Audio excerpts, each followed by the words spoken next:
Good evening, ladies and gentlemen. We are tonight's entertainment.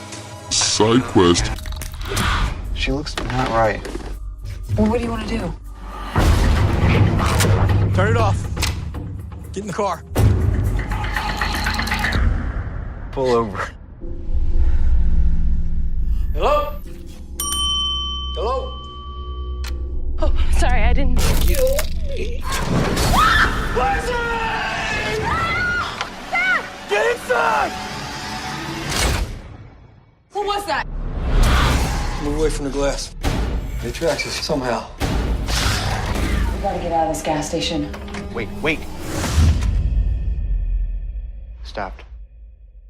I think it's gone. Drop the gun. You're under arrest. Get in your car! There's something out there!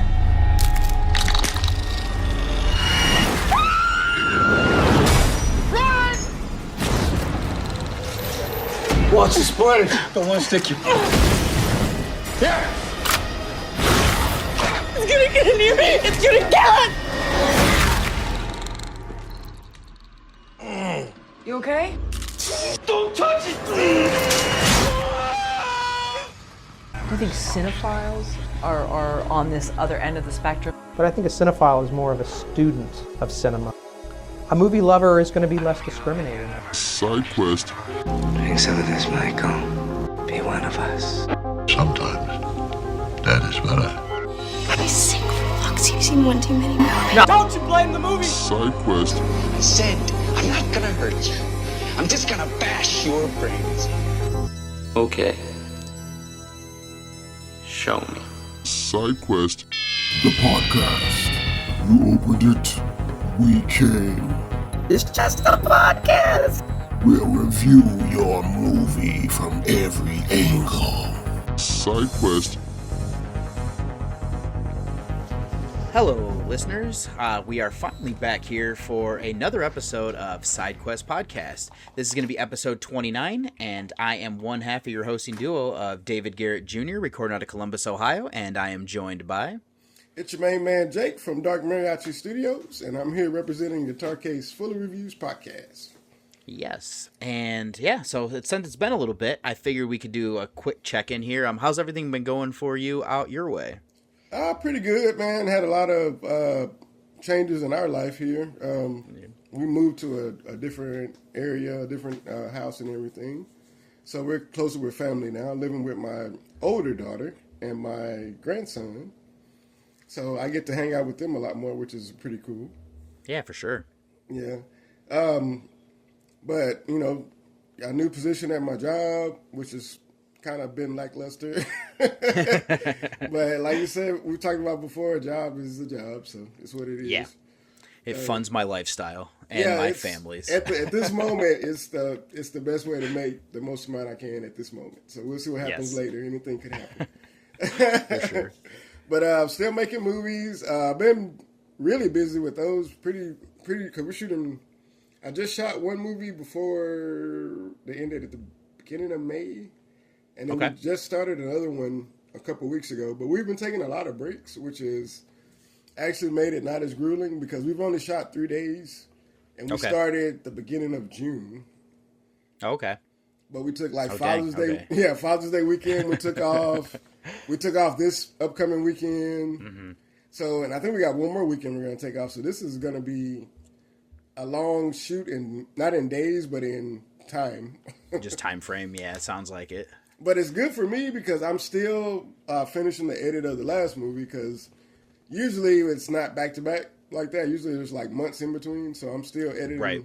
And that's the last movie, I know everybody, I don't even know what movie we were on last time we shot. We were shooting a movie, I think, but... Okay. Yeah, I think you're right. I don't even remember. But anyways, we made a superhero movie about these women that get powers from some witch lady, and they're trying to find missing children. It was like a movie like that. But it's effects heavy, so I'm doing a lot of work and trying to... I can imagine. Make everything look right and make stuff look the way we're supposed to. So that edit is taking me a lot longer than what I wanted because it's not just a straight edit. It's a lot of adding stuff like and, yeah. Yeah. So yeah, it hadn't been fun. So I'm at the last I'm probably like 90%, but the last part is like the bigger fight. Okay. So it's like the biggest fight scene. So I'm working on that, and that's taking a lot.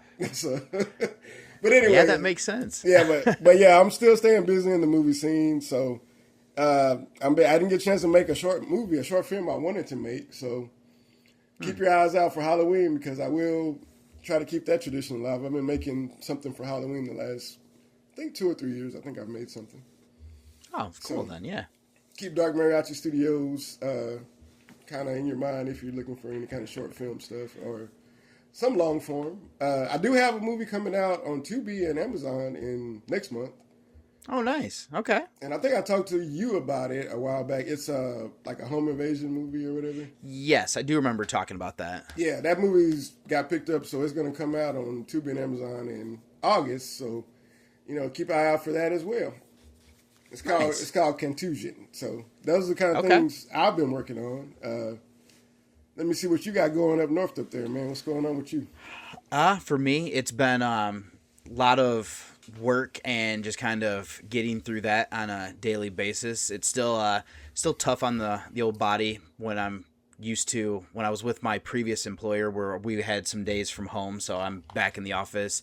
I have been for the last 2 years since I've been there. But outside of that, I mean, my family has been, my kids are growing, like we were talking about on the pregame. We're just growing like weeds because my daughter will be 4 in October, and my son is now a year and like 4 months, I believe, is what the month breakdown there.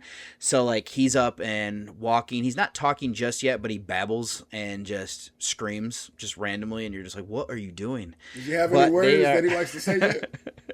Does he have any words he likes to say yet? He loves asking what's that and just point at just random things, and you're like, buddy, it's the fan. We've talked about this one like 6 or 7 times, man. You know what it is. And then he loves doing it still. So I tell you, my grandson is the same age, and his favorite word is go. When he's whenever he sees somebody getting their keys, or whenever he sees somebody doing, he's like, go. Like he says like a couple babbling words, but yeah, I know what you're saying about how they kind of make sounds like they're trying to talk, but they're not making words all the way. Yeah, they're not able just to articulate just yet, and then sometimes it causes frustration where they can't get out what they're trying to say. What else you got going, man? Other than that, just plugging away with my podcast that I do, and then Jamie and I are actually coming up on the end of the Johnny Depp one. We have this month we're doing for July. We are doing the documentaries about his trial with Amber Heard, and then next month will be the last 2 movies that have been released so far from him. So we are going to end up putting that podcast kind of on a hiatus until he has more movies out, and we have something that we're going to be shifting over to after that. So starting in September, we're going to kind of do like an episode 0 and kind of explain what we're going to do there.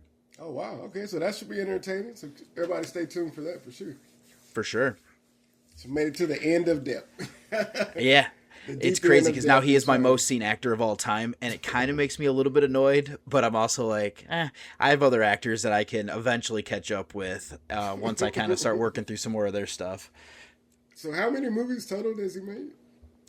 I don't know if documentaries are messing up the numbers on Letterboxd, which is what I use to keep track of. I'm pretty sure it's something like 64 movies that like actual feature films that he's done.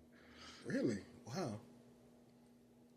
He's had a lot of interesting, he's had a lot of interesting indie ones where that, like, we know all of, like, the, blockbuster, like, main brand type ones, but he actually has some, like, ones that don't really get a lot of fanfare that he's actually really good in. So it's kind of like, I think a lot of how people look at him is because of, like, Jack Sparrow is probably the first thing that, like, pops into most people's heads now.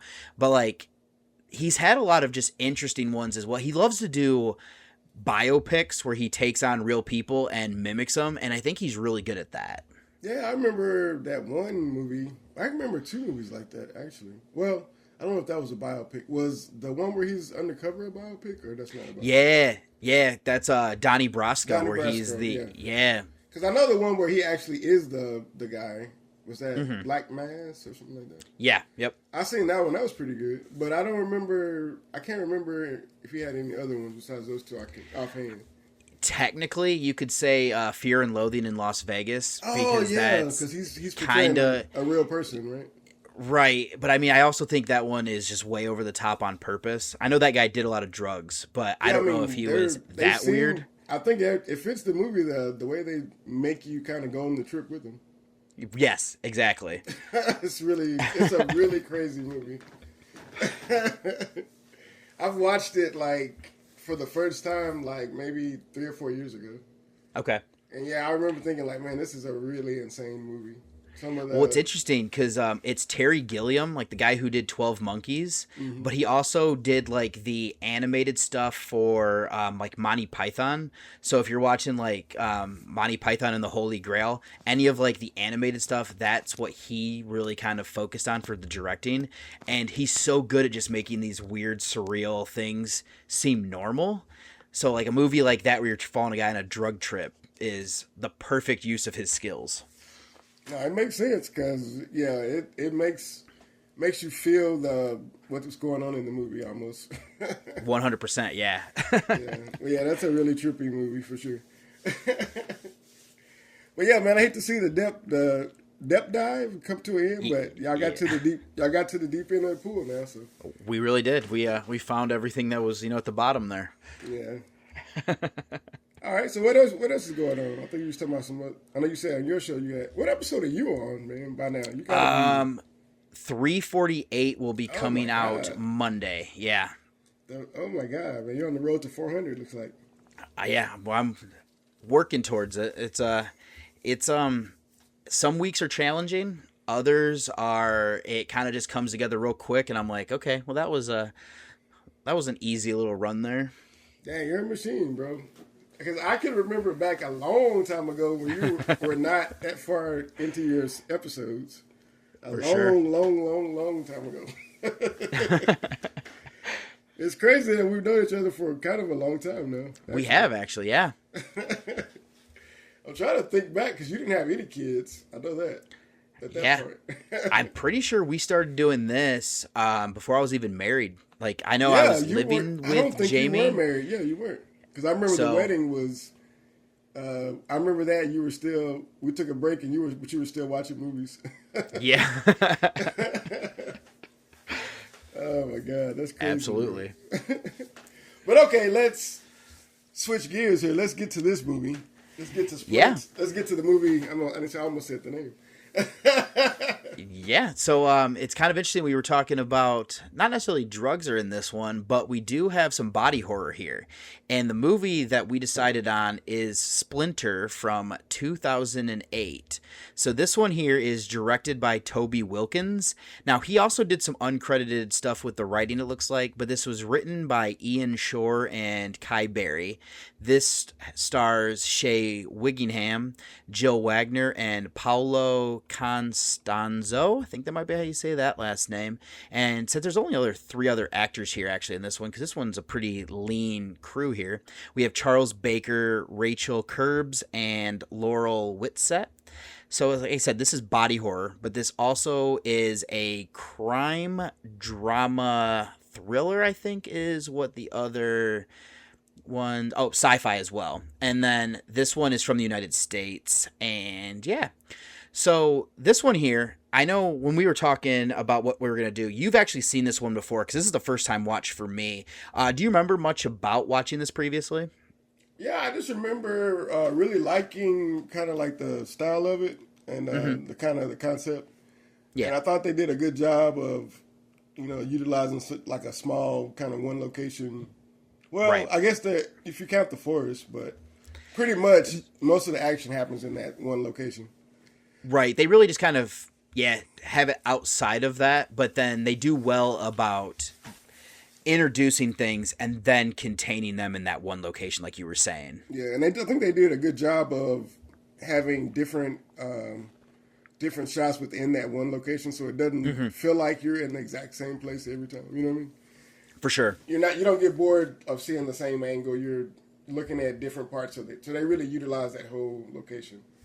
And kind of going off of that, something we had talked about in the pregame as well is that this has a lean runtime of 82 minutes. And I think that's also something that you kind of brought up there, I think helps with this one, is that they're constantly in motion trying to find a way either to get away or to get people to come and help them. They do some interesting things to isolate them before that. And then once they realize, I mean, let's be honest here, once the criminal here in this film, once he kind of realizes that they need to do something more to get away, that's where it really just kind of hits that like next gear to kind of the climax and then to the conclusion. Yeah, I think that's always a good thing when you can, because I think a lot of movies kind of, I don't know what it is, but they want to do a little too much time. And I feel like sometimes if you can keep the plot moving and you don't have those little lulls in between, it could really, make some other movies that maybe feel like longer, make them kind of speed up that pace and keep things running. So yeah, they did a great job of, never letting there be like a real dull moment. Everything was kind of moving. Right, and even when the action slows down, they still are developing characters and they're doing little things that keep it moving. And I mean, kind of going along with what you said as well, is that I think a lot of movies today really just need an editor who is not a part of like the actual filmmaking team, because you need to have somebody who isn't kind of in love with all the footage that was shot. Yeah, because you got to be able to cut some of this. You got to learn that for sure. Because that's the thing, like, you really got to feel like what's for the flow of the movie and not like what did you like, even though it doesn't fit or it doesn't make sense. And I think they did a good job, because I didn't see any pictures of the full monster, but I did see that it was all practical effect. That shocked me. I do believe they probably did a little bit of like stop motion when they were showing like when the hands come to life. But outside of that, like before I had looked up and saw that trivia fact, I was like, oh, they probably used a little bit of CGI. I was like, it looks good. Like if that was what they like the route they went, I was like, credit for what you're using there. But being all practical here makes it to me like this even a little bit more. Oh yeah, it looked pretty good still. And usually at that time was 2008 was a really we still were in that weird spot where CGI was getting better, but it was still really obvious. For sure. So like we were kind of coming out of the super obvious and getting into the more where they got environments down and they got like non-human things down. I think around that time, but you can still kind of notice it. So yeah, I think having more of a practical approach at that time probably helped this movie still look good today. Yeah, I think that'll help it hold up actually. Yeah, and they did a really good job with the sound, I thought, too. Because the way they, like I said, you never really get the full picture of the threat or whatever. You see flashes of it, but it's hard to really get a good picture of it. But they do a really good job with that sound. Like that sound is recognizable. Oh, that means the thing is coming. Or that spiky sound they do, that. It's so creepy. Yeah, and I think the poster really got me, because the poster for this movie, at least the one that I saw when I saw it, it was like a hand with all the spikes coming out of it. Yeah, and I was like, whoa, that looks creepy. I don't know where this hand is. If somebody's transforming, I don't know what was happening, but I was like, yeah, I'm gonna check this out. That's definitely one that has stuck with me. Yep, for sure. Yeah, sometimes the poster can get you somebody to check it out too. So I'm thinking, Splinter, is this a person turning into like, I don't know what I thought was gonna happen in this movie. I will say I think I said this in pregame. I think it's real creative, especially how the title plays in with something that happens. That's a real kind of creative thing to use. Yeah, and as we get into the movie, we can talk about it. But I wonder if the splintering is because like it landed on a porcupine first. We'll talk about it. But whatever, I don't know if that's part of the organism. We'll talk about that part. But if that's part of the organism or something that's that an happens interesting. It's an interesting thing to pull up or to bring up there, because as you already kind of alluded to, we don't ever really understand or learn where this comes from. So it is kind of interesting if it's something that it encountered here on Earth, or if it's something that it encountered in nature that caused it to be the way that it is. Yeah, but we can talk about that as we kind of get into it. But that was my first thought when I see those flying spiky things. I think a porcupine. Right. That's what I think. And even, like I said, we'll talk about it. Let's go ahead and jump into it, but we can kind of get into some of that as we're going through. All right, yeah, for sure. So this movie here, we start off with kind of like a prologue here. So we have this remote gas station. I actually did not realize this was in Oklahoma. I knew that it was it had to be somewhere around like Texas area, because I know they're talking about, that we'll get into here in a second, about somebody trying to go to Mexico. But we start at this gas station where we have the attendant, who is Blake Sherman Jr., who is portrayed by Baker, and he is eating a snack. And we kind of see how isolated and remote this place is, because he's setting up a lawn chair, and he's going to kind of hang out and wait. He ends up hearing something rustling behind him, and he ends up looking back and actually yells at it at first, but is attacked by a small animal. I never really got a good look at what it was, but it does have these jagged black quills like you had been bringing up. Yeah, I wasn't sure what it was, man. It looked kind of like when I say a porcupine, that's what I say. It kind of looks like a mix of different animals. It does, yeah. Which is possible that because I think we see some dead animals in the forest or something, don't we? Yeah, we do see, I don't know what it was supposed to be even there, but I know with something later in the movie, there definitely is an animal by like a tree stump. Yeah, because in my head canon, I think we were talking about because it kind of leaves it ambiguous, but in my head canon, some kind of meteor or asteroid rock fell and had this organism on it or something, and then it got in the ground and something ate it, and then it took it over, and then that thing took another animal, and then another animal, and then it made this amalgam of all these stuck together animals or whatever.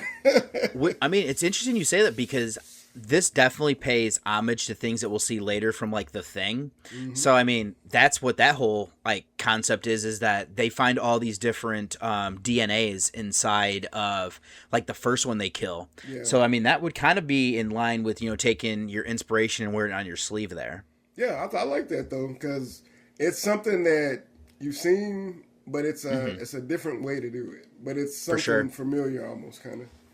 Yeah. I like that. But yeah, okay. So, and I think it's I like this guy's look on his face, because it's almost like he's sitting there like he's gonna people watch or something. Like, I don't know. It kind of feels like it, yeah. But it seems like this is a road that barely gets traffic. So like, I don't know. He doesn't have to work in the gas station. He's grabbed a bag of chips off the shelf, I'm sure. Yeah, because this definitely feels like a place where like it's like a through. Where like people don't normally stop here outside of kind of what we'll see here in a second, but it definitely seems like one of those things where like people only stop here when they're like, oh, I'm running low on gas. The next town is, an hour away. So if I don't get gas here, I'm going to be stranded type place. Yeah, I think they probably got a handful of regulars that come at certain times, right, and that's about it. For sure. Yeah, like you said, that's their last resort kind of stops. But yeah, everybody else is going to a major, like, branded gas station more than likely. Absolutely. But I think it's kind of hard to find these kind of gas stations still just around.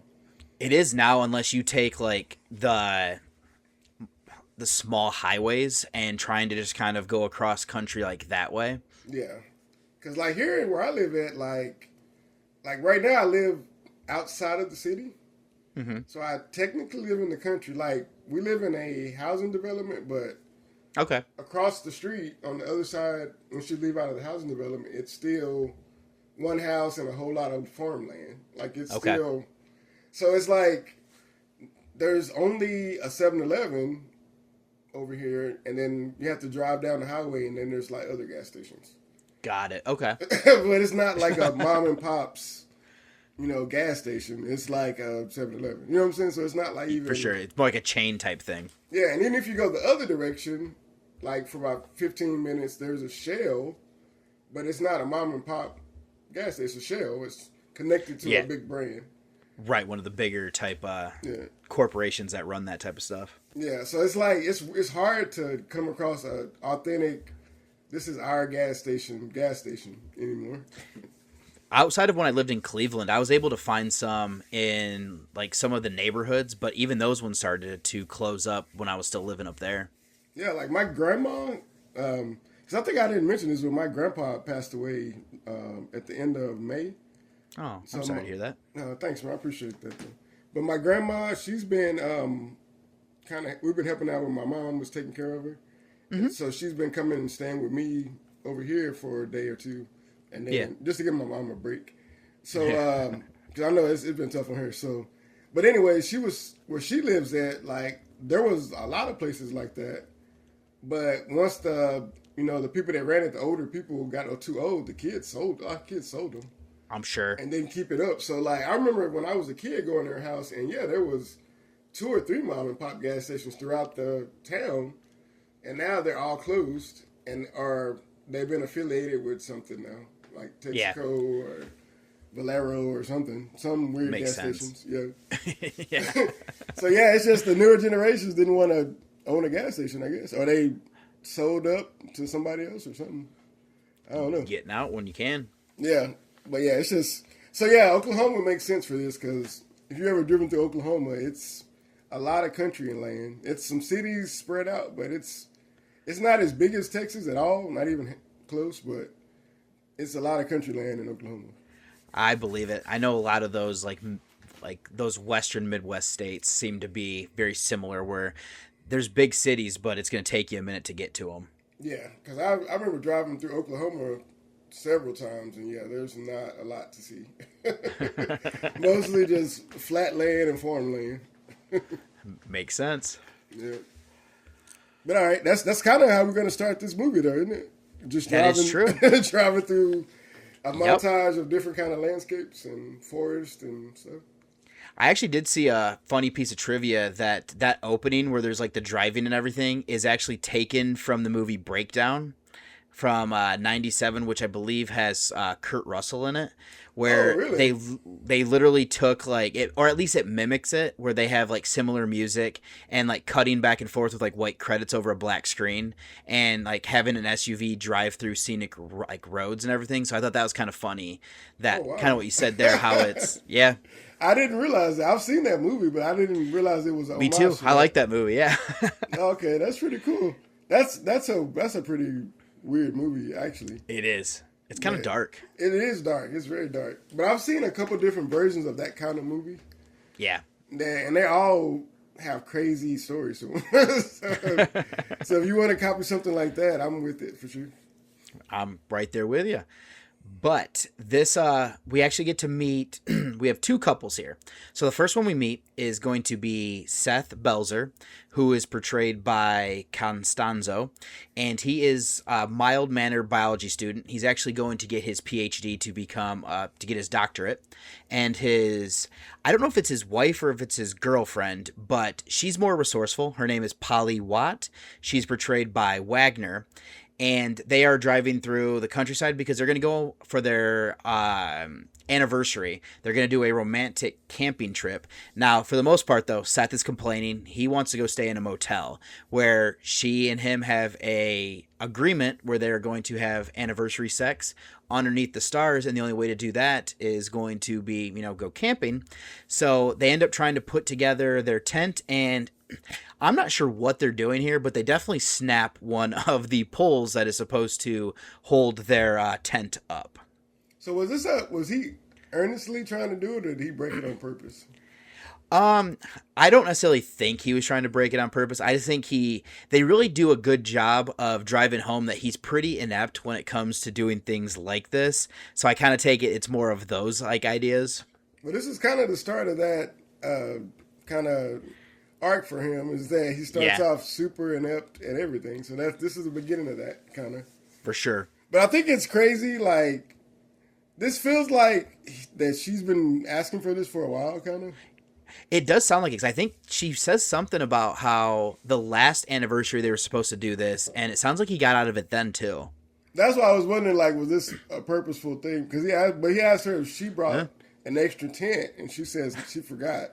So I was like, well, I guess it wasn't on purpose. Like, I'm not gonna lie, I've never brought like a secondary tent outside of like I brought a tent for myself and the other people didn't have one and I just happened to have an extra. But I would never bring an extra tent in prep that I might break the first one.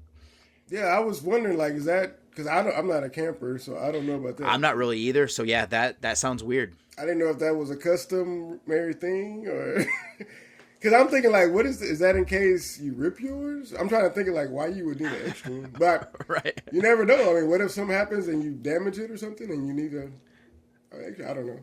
I guess if I ever go camping, I'm going to bring a secondary tent. I mean, it makes sense why you could possibly need it, but I just have never heard anybody ever say that. Same here. That's new to me. So yeah, I was never a Boy Scout or nothing like that, so I don't know if that might be customary. I don't know.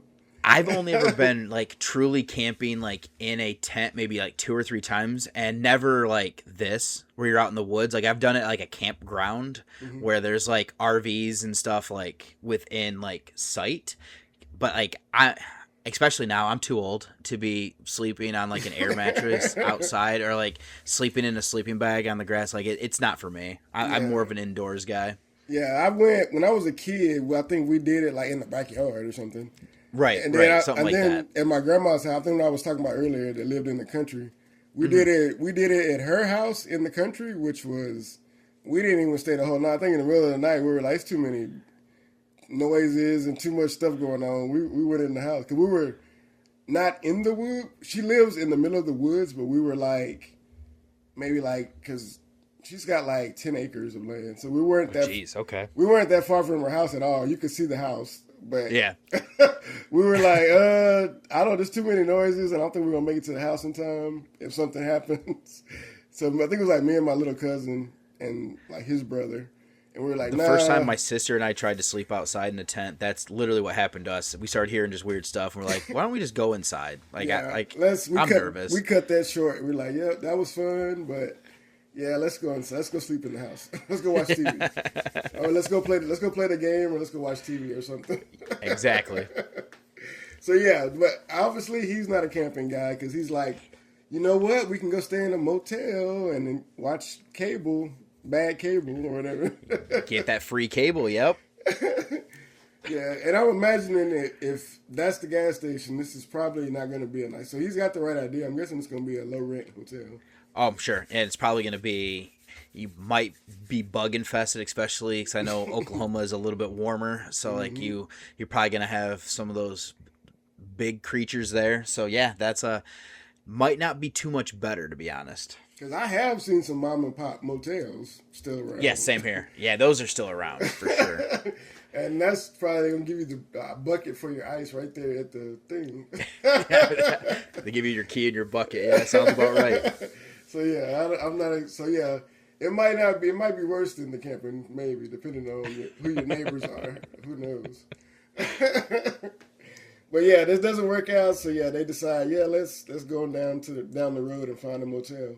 But is there? I'm thinking back to myself though. Like this is 2008, right? Yeah. So there's no. You probably have to have a map. I printed out a map still, right? Probably. Are we still doing it? I don't. Because I'm a little older than you, but I think you were old enough to probably have gone places at this point. Oh, absolutely. No, like I remember, yeah, because I know in high school we definitely had printed out like yeah, we used to print it out for like a map quest or whatever they called it. Yep, exactly. And we'd print out the directions. I know people that are younger have like, what? Why you didn't just go to Google Maps or go to whatever they have, app, whatever the map program you use, but why you didn't just go to that? Like, no, you had to print it out because you didn't have a phone you could just keep looking at it.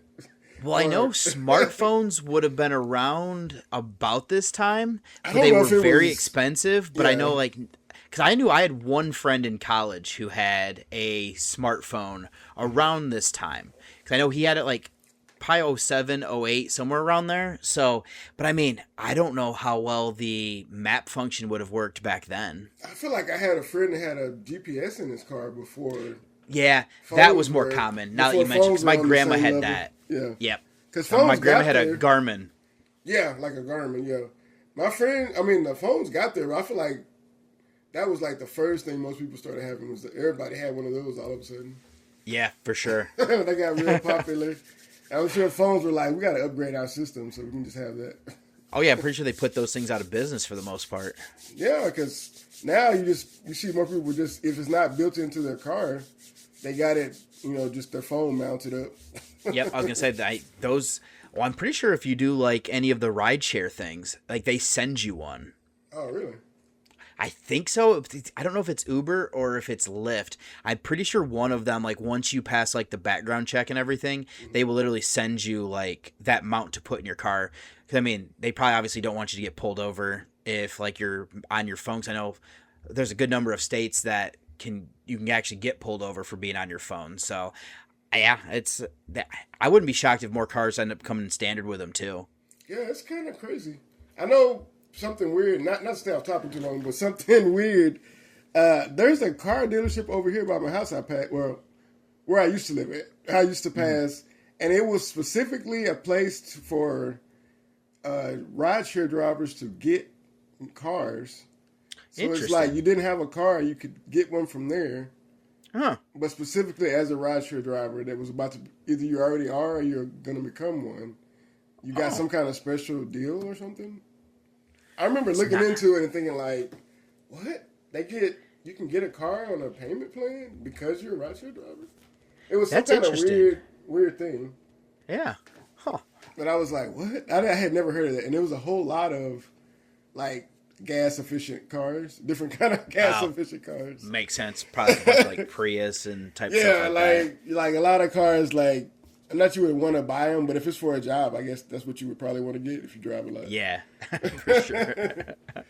but talking about driving, we can get back into the movie. I don't want to sidebar us too long, but it's kind of interesting that you bring up, buying a new car, because we actually meet our other couple here of Dennis Farrell, who's portrayed by Wiggingham, and he is with his girlfriend of Lacey. I think it's Belial or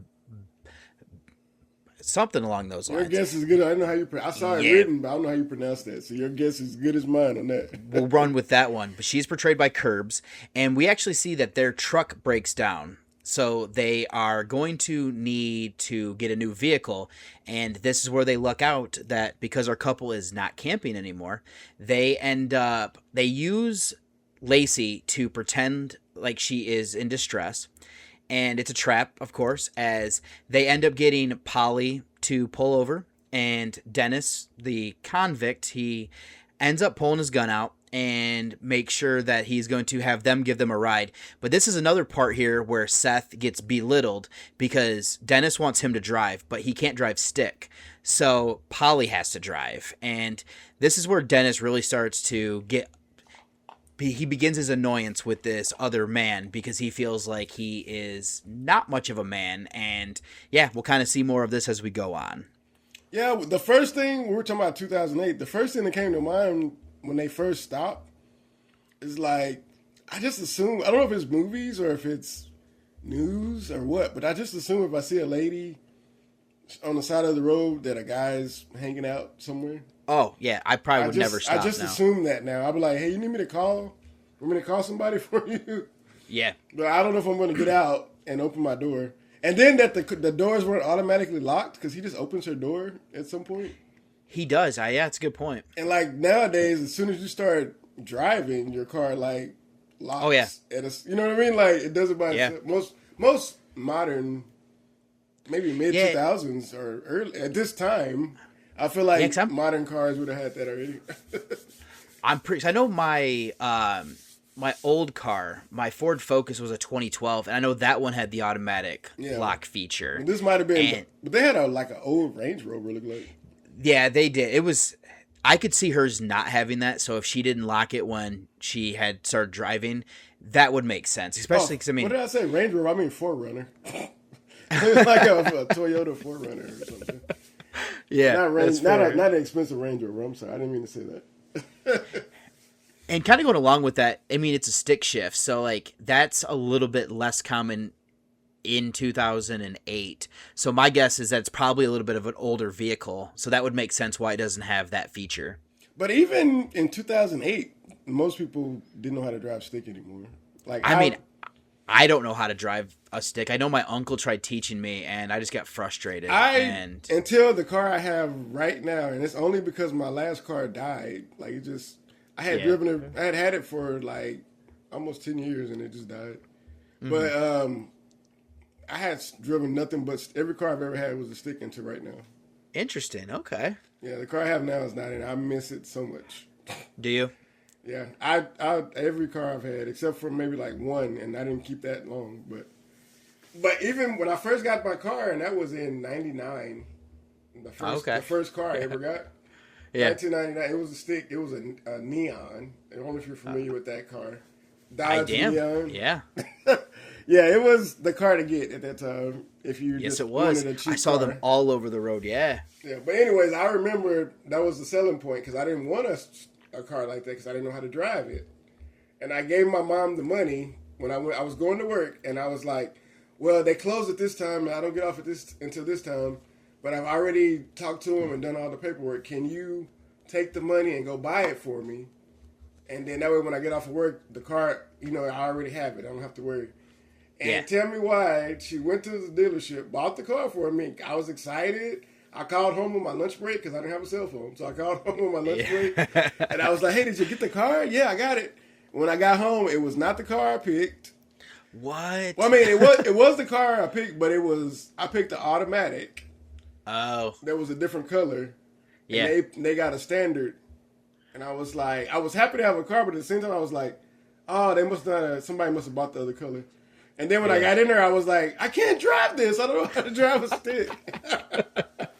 So I just remember being frustrated. And then finally, I learned how to drive. And then my mom was like, her selling point was, nobody will ever ask to use your car because nobody knows how to drive a stick anymore. And then she was like, nobody will steal your car because nobody will even know how to start it.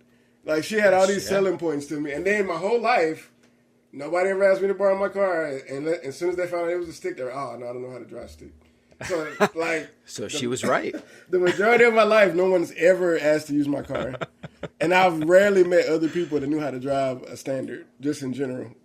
So I think now it's even more, oh, yeah. And this time in 2008, it was rare, but right now, 2026, sorry.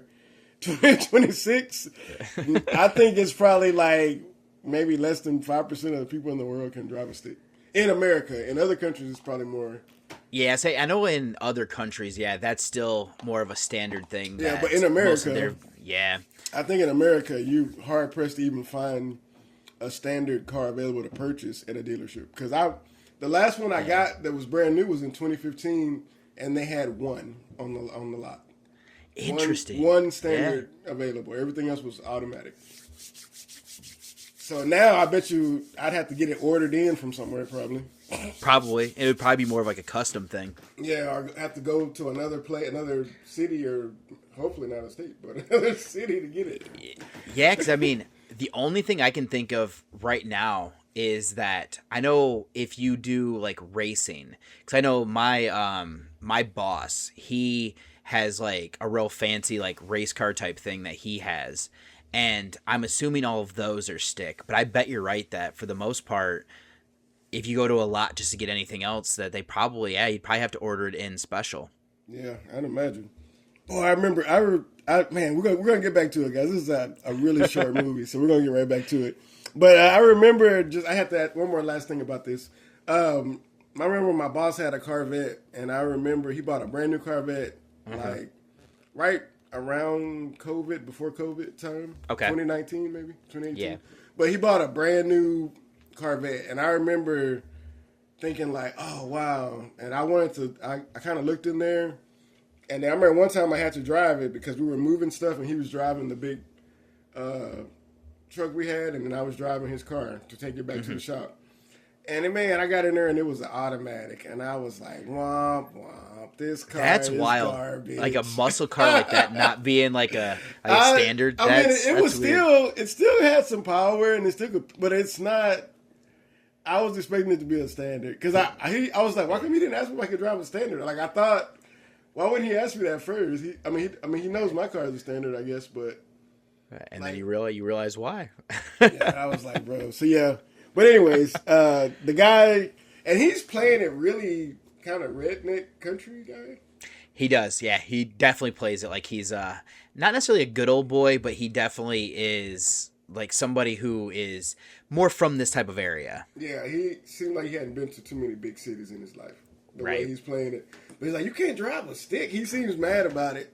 He is very mad about it. Because he's trying to explain. I think it's funny how because this guy I've only seen him as a comedy person mostly, but he's playing a comedic as he's trying to wait, but I can't drive. He's trying to tell him and he won't let him at first.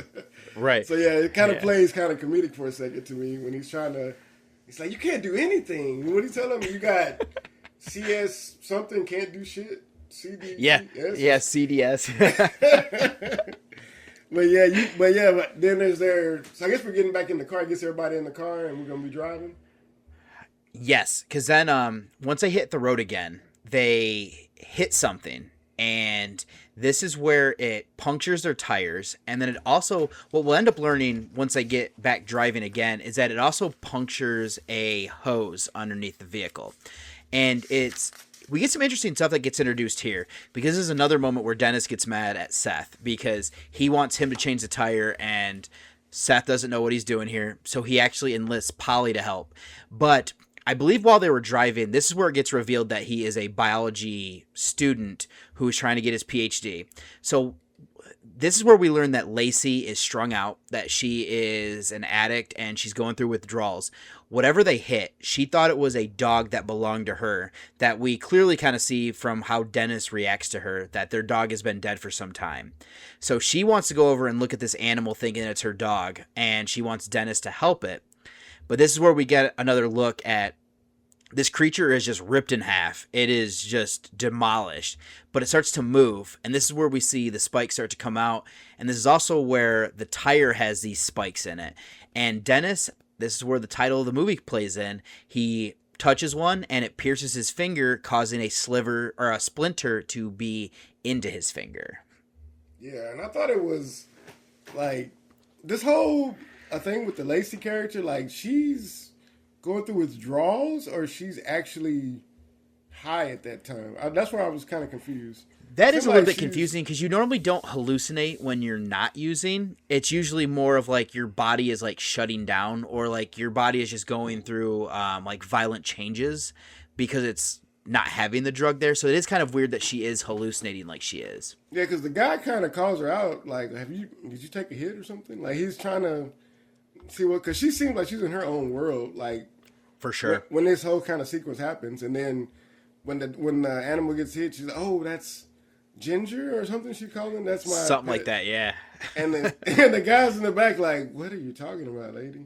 Why would your dog be just in the middle of nowhere?" Like, and then when they're checking on him, like, my first thought was like, why wouldn't you try to take the gun from this lady who's clearly not all the way there? She's not paying attention. And then why would the guy let her go with the gun with him? Like, it seemed weird. But I guess he was already thinking he's not going to do nothing, I guess. It might be something along those. I will say, it was hilarious when she's like, save it. Like, do what you can to save it. And he's just like, it's dead. Yeah. It's like, cause, I mean, it's in like 2 or 3 pieces already. Like, what do you want me to do? Yeah, I love it. I mean, I think if you want somebody to be sarcastic and funny, I think he's good at it. He's dead on, yes. Because it was pretty funny. Because I'm like, yeah, I'm thinking to myself the same thing. Like, what do you want him to do? Like, scrape it up? Like, I don't understand. Right. I don't understand what kind of surgery or miracle you want this guy to do. You know what else was kind of crazy about that? Because she's like, can you write prescriptions? Like when they're in the car. Yeah. And he's talking about studying to get his PhD or whatever. He's like, no, it's in biology. He's like, can you write prescriptions? And you're not a doctor. And he's kind of indignant. He's like, I will be or something. Something he says to the... Yeah, not yet, that made me actually laugh too. Because he's like, I'm almost a doctor. And it's like... Yeah, it's like it's kind of under his breath kind of almost. Yeah. It's like, they have a gun, man. Stop. Just let it go. Yeah. Like, just give it up. He's got this weird thing, and that's something else they kind of play with his character where there's a moment where you think he's going to do something, and then he just kind of stays there frozen. Yeah, he does, for like sure. Earlier before this moment when he's getting in the back and the axe is there on the ground and he has a moment where he's not looking, where he could have grabbed it and put it in his back pocket or something. Yeah. And he doesn't. Agreed. He just sits there and looks at it and waits like a whole minute till the guy comes over and then he tries to grab it. I'm like, bro, you could have grabbed that and put it in your pocket. You would have not known. Absolutely. Yeah, oh, that's right, because it's when he's looking in the back where there's the hatchet. Yeah. But I was like, bro, you could have grabbed that. But anyways, let's get back to... So she sees this weird animal thing, and then when it starts moving and doing all that, I like how she starts just shooting it. Oh, yeah, she fires off a couple shots, and then, and they panic. She forgot it was her baby when she started shooting it. She forgot real quick. But yeah, like the spikes, I like how the spike gets... Did the spike that got in his finger, is part of it still in his finger, or am I tripping? It looked is like at it first. broke off when he pulled out. There was still a black line in his finger, as if part of it was still stuck in his finger. I took it that like when it broke off in his finger, he pulled it out, but then it caused like an infection that starts to grow. Oh, okay. Because when that image when he's pulling out, there's still that probably was just a prop makeup, but it looked like there was to make it look deeper than what it really was. But right, there was it does like a definitely black line look like on it. his finger or something. I thought that was the part of the needle stuck in there. Okay, so it's just an infection. Okay, yeah, like he's what's happened? What happened? He starts freaking out because they're changing the tire and the spikes are all throughout the tire, which is how he got pierced. But yeah, he's like, "What happened, baby? What happened? What's going on?" He really loves this girl. You can see that in the... He really does, yeah. He knows that she's crazy and she's on drugs, which probably isn't helping her. Probably already mental health issues she probably already has. Probably. So, but he really cares about her a lot because he's so concerned and trying to figure out, get to the bottom of this. But you see that kind of juxtaposition how the other couple really cares about each other. Because she's like, I'm not leaving without Seth or whatever. I won't leave without him. And he finally, what was he doing to where it took him that long to come back to the car? I don't know. That's a good point. Because I guess he was observing the creature move, or I don't know. I know he got spooked, but yeah, he must have. He must have just been still kind of watching it because, I mean, as a biology major, I mean, I guess you would be kind of intrigued because, I mean, you're making a discovery of a new thing. Yeah, because I remember at some point he's going to say, this is something I've never seen something do this before, like this kind of reaction. Or whatever it is, because we'll get to that, but yeah, there'll be a closer observation later. Yes. So now we're going to the store, right? We're headed to the store? Yes. I know when they're driving, we start to see that the engine is overheating. So it's probably some sort of coolant hose that has been punctured. So they head to this isolated gas station. Now, it's kind of interesting because Dennis doesn't want to stop. He actually thinks that they can make it to this other town where they need to do something there, but they end up still coming here because of, I mean, the engine's smoking, so like you're gonna have to stop soon anyways. Like, there's no way this is gonna make it. Now, this is where something interesting happens, where kind of what you're saying is that Dennis, he is worried about Lacey. Now, she's like, I need to go use the bathroom. He's afraid she's going to go in there and use, and he's worried that she has like drugs hidden on her.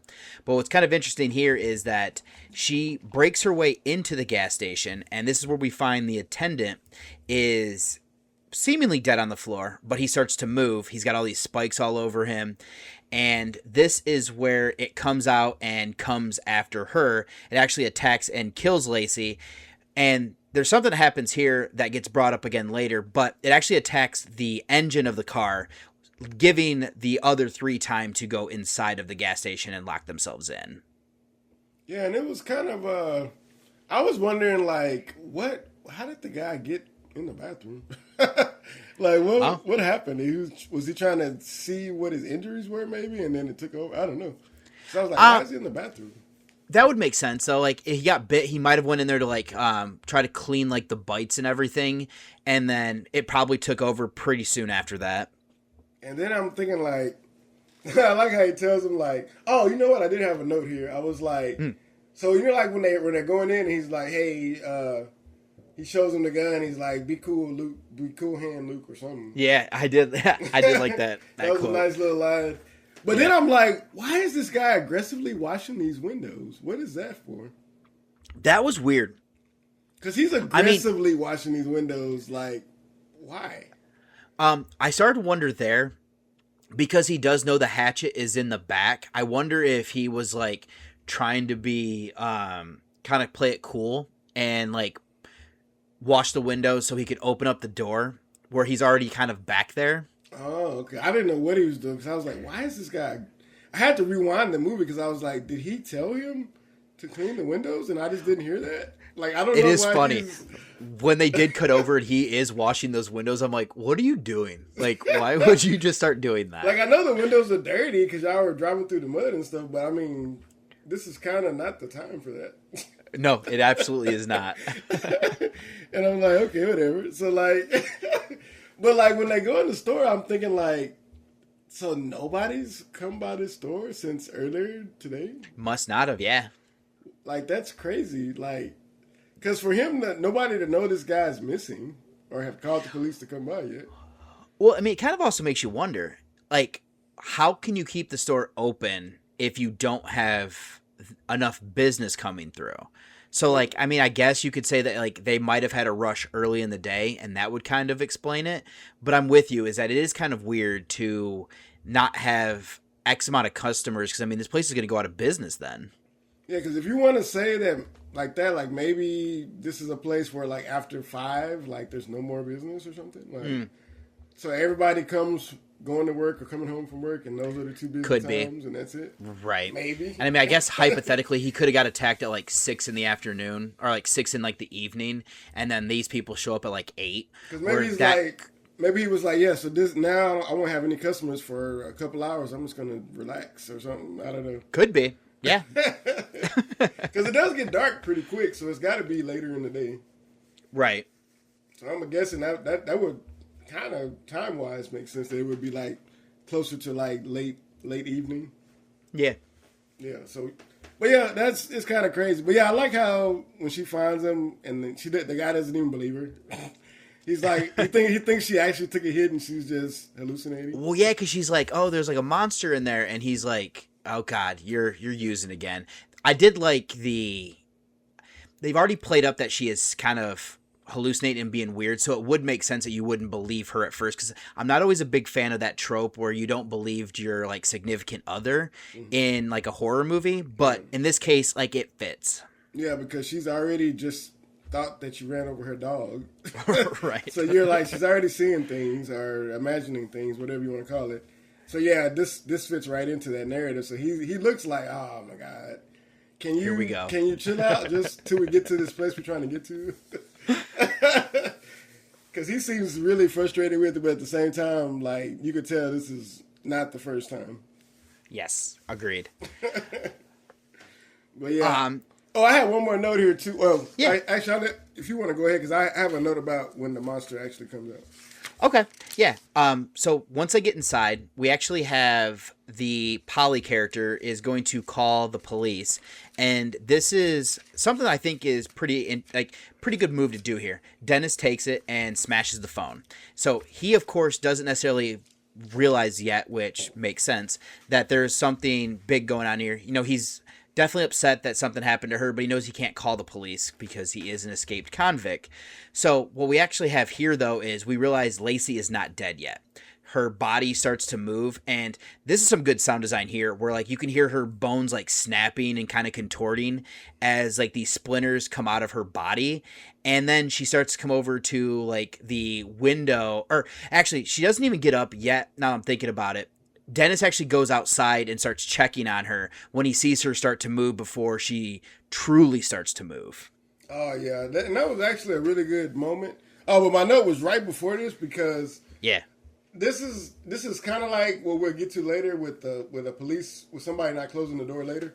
Oh, yeah. When the creature comes around the corner, the way that she just stands there, I'm like, okay, why would you be... Even when she said it happened, and she sees it start moving, and she doesn't immediately go inside the store, or back inside the vehicle, one or the other. She's really far away, right on the other side, where the thing can easily get her before anybody can help her. And I'm like, why wouldn't you keep moving? Like, I'm telling you this, I'm assuming she should run to his arms and be like, hey. But then when the monster comes around the corner, like, I was like, why is this lady just standing there? As soon as, if I saw something that like that and I couldn't place what it was, I think I would start running right away. Absolutely. Just in real life. I've got 3 options here. I'm either inside the store, inside the car, or I'm just running down the road. Like, I'm just not even going to wait. Because even if I didn't know what it was, but if I saw something and the shadow did not look like something I've ever seen, my first reaction would be, let me get a little bit more space between us. Yeah, my flight reaction, that's taking over real quick. Yeah, but she just got, but yeah, I like how, yeah, he comes out and I think they have a little dialogue. He's like, well, if you go out there and you get attacked, we're going to lock you out kind of deal. So he kind of slowly sticks his head out and tries to drag her in slowly without getting too far from the door. But yeah, I like how her hand, it's just her hand, I believe, that's moving. Yes. Yeah, like and it starts contorting twitching and doing all that stuff. And then it starts, then I think at some point that's when it grabs his leg and starts trying to pull him. Yes. But it's just her arm, which is really creepy because her body is barely reacting at that point, right? Yes. And it's also interesting here is that we see that Polly, she springs into action is that she locks him out at first. Mm-hmm. And I like how like Seth is yelling at her is that he brings up that he's read about, I guess, where that if you're in a hostage situation, that if you stay calm, you're more likely to survive it. And kind of goes back to her being a person of action where he is not that way. And it would be something where I think Dennis would make fun of him about not, springing to do something to kind of save them. Oh yeah. And they here early on, they talk about that a lot. Yeah. Cause he's really rough with the wife or girlfriend or whatever a few times. So I know there's always, something they bring up, but yeah, I like how he's like, just open it. And she's like, what are you, like, she's looking at him like he's crazy. Right. Like, why would we lose the upper hand we just have by locking him out? Right. But yeah, he comes back in though. Yes. This is a really creepy moment though when. Yeah, because they end up shutting her hand in the door and locking it, and this is where we actually get to see that her hand ends up becoming very like the Thing like where it I was stands thinking up. that exact same thing. It's and it's like spider like. Yeah, with the little black spikes and dripping whatever coming out of it. And this is actually where he gets very intrigued by it, where he is like almost wanting to study it. Yeah, he's really breaking it down. Like he's looking. Oh, I don't know what he's saying, but it's doing this and now it's doing that. Oh my god, I think it does. Like he's really analyzing it, and they're kind of like, can we kill it? Like they don't really care about his final. I'm trying to think of what would you call it? Not a theory, but like he's making like almost like he's writing a paper on this thing. Oh yeah, like his hypothesis. He's trying to make sure that it's right. I'm trying to think of thesis. They don't care about his thesis of what this is. They want to kill it. So yeah, but it looks. I mean, I think this looks pretty cool though. The way they did I do this too. Effect. Yeah. I mean, 2008. It still looks real enough for me. It looks good enough for me. It's also creepy here because Lacey starts to like bang her head on the window. Yeah. And like it's spraying blood and everything. I thought that was a kind of cool thing to do there too. That was a really like creepy scene to me. Like the way her face is just smashing up against the glass. But she's dead, so it's just the creature controlling her body.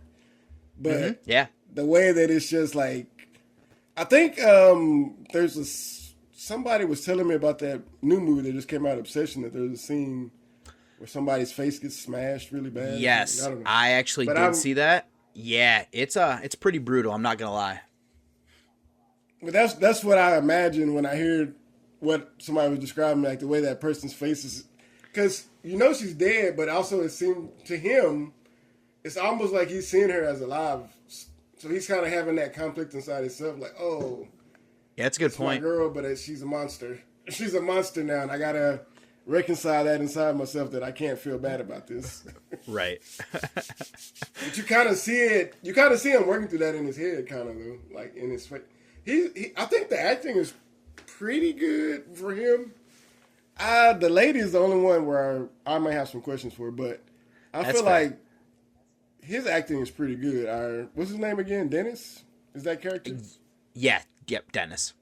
Yeah, I feel like his acting stays pretty good most of the movie.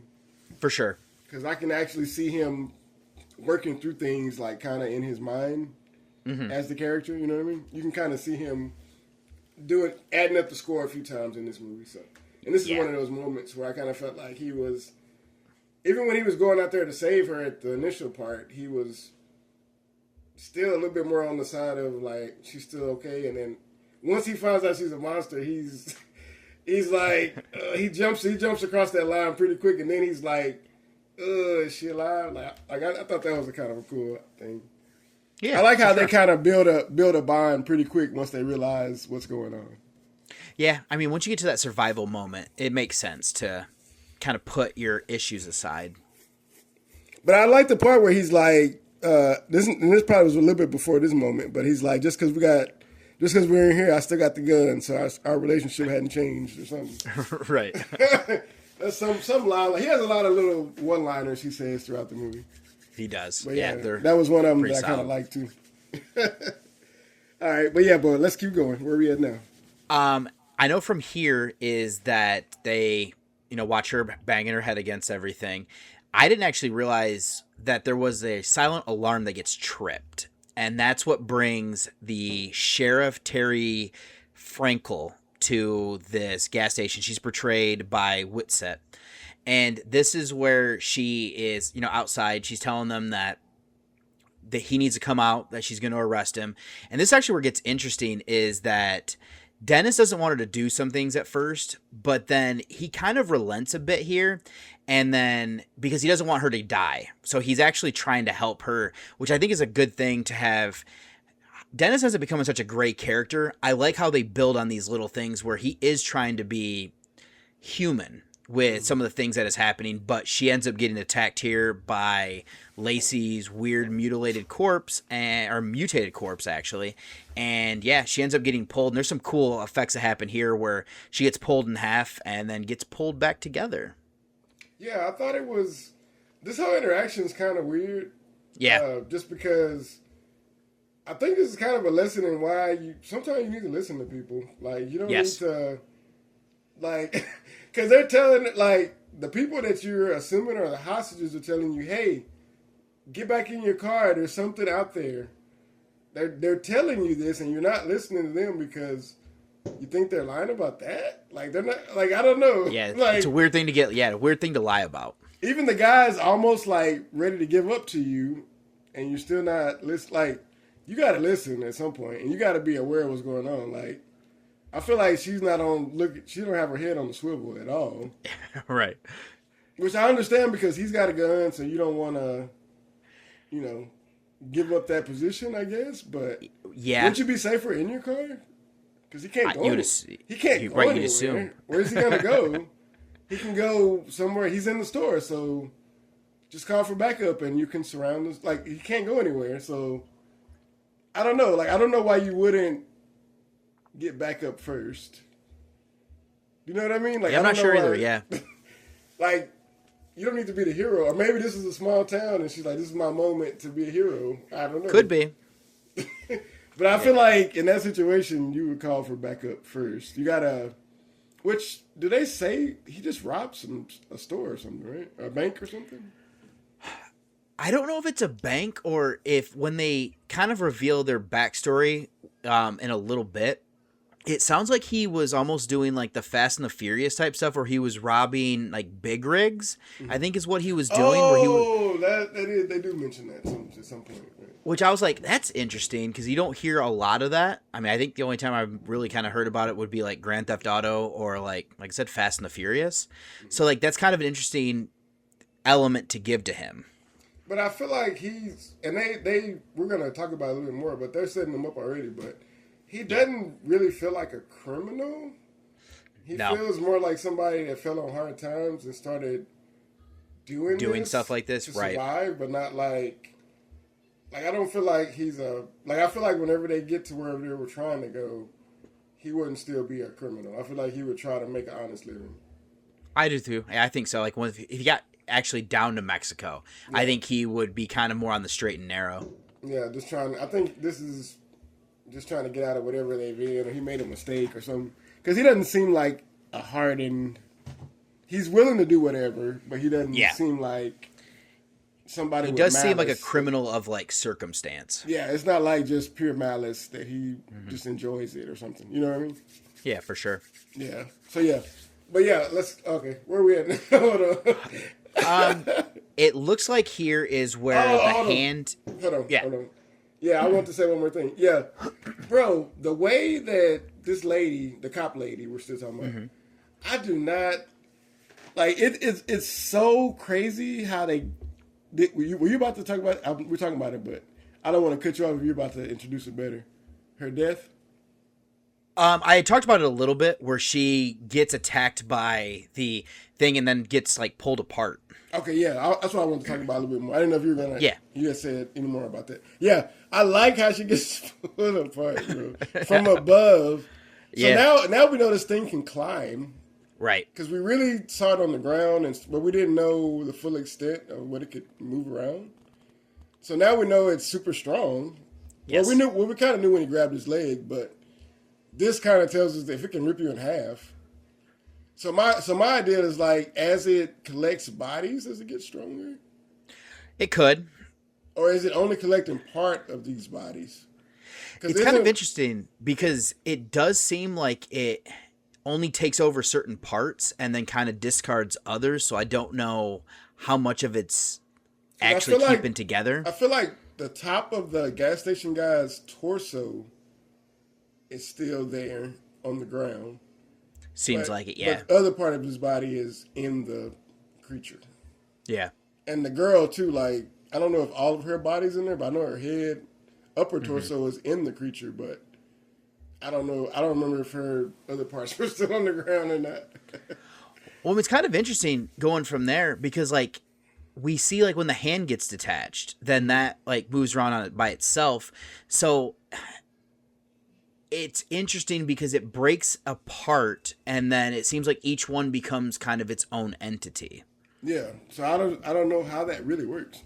Because it is, it seems connected in some kind of way, but not that it has to be connected to the body. It could just be connected to the organism some kind of way.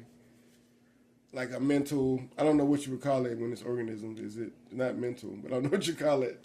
Yeah, I don't know if it's like telepathic of some sort or if it's like a hive mind. Yeah, like something like that. That's what I was thinking. Yeah, hive mind maybe. Like it's all connected. Mm-hmm. Yeah, I don't know. But yeah, I just like how it takes the parts. I thought that was a cool. Me too. How it doesn't completely take the whole body, but it just takes what it needs, kind of. Right. But yeah, we see how much it can move now, which I thought made it more scary that it can move really fast. Yes. Yeah, I kind of like the effect they do for like the hand as it's running around the store, especially with like these attack scenes here where like Dennis is trying to fight it off. Yeah, they do a good job with the quick. Even at the earlier attack scene of the gas station guy, they do a good job with the quick cuts and showing, a couple quick like B-roll shots of things around happening, and then show the monster for just a couple clicks, and then the person's like they do a good job with the editing. I thought. Yes. Yeah, it keeps you engaged, and it really, you don't ever actually see the monster, but you don't feel cheated either. Right. Yeah, so that's a good mix right there. I actually kind of something that happened, I don't know, around here somewhere. They were trying to find a way out the back door, and they actually popped the hinges off because they can't find the key. I did find it interesting here that Dennis did not give credit to Seth because he's the one that actually pops most of these hinges off. But they actually find that once they get the door off, that it's locked.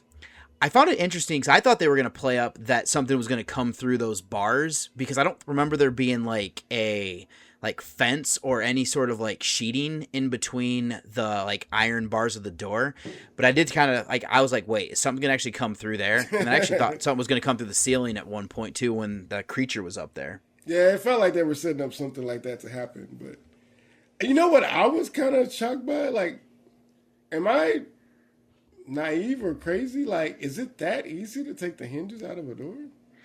It can be. The problem with that door is I just feel like it should be more rusted though. Or like yes, old. A door like that. 'Cause like I've done it with like a bathroom door when we were gonna paint it. Mm-hmm. So like those ones were they were fairly greased still. Mm-hmm. So like it still took me a little bit to get them off. Because the one thing is you have to have the hinge be like a perfect spot where there's no pressure being put on them.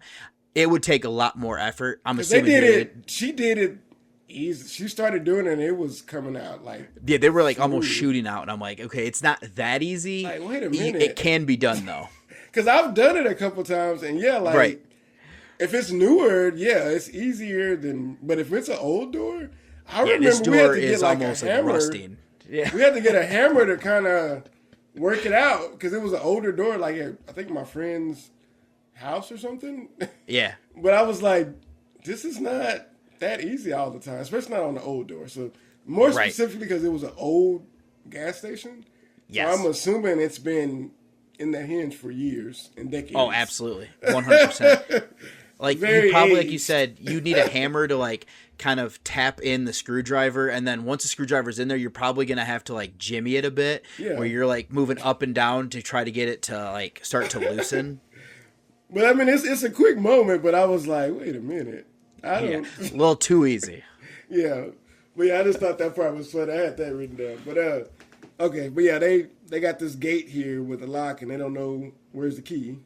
Yes. I thought him looking for the key was really weird because he's looking in places where a key probably wouldn't be. Yeah, it does seem like he goes into like a panic where he's trying to make sure that he looks everywhere.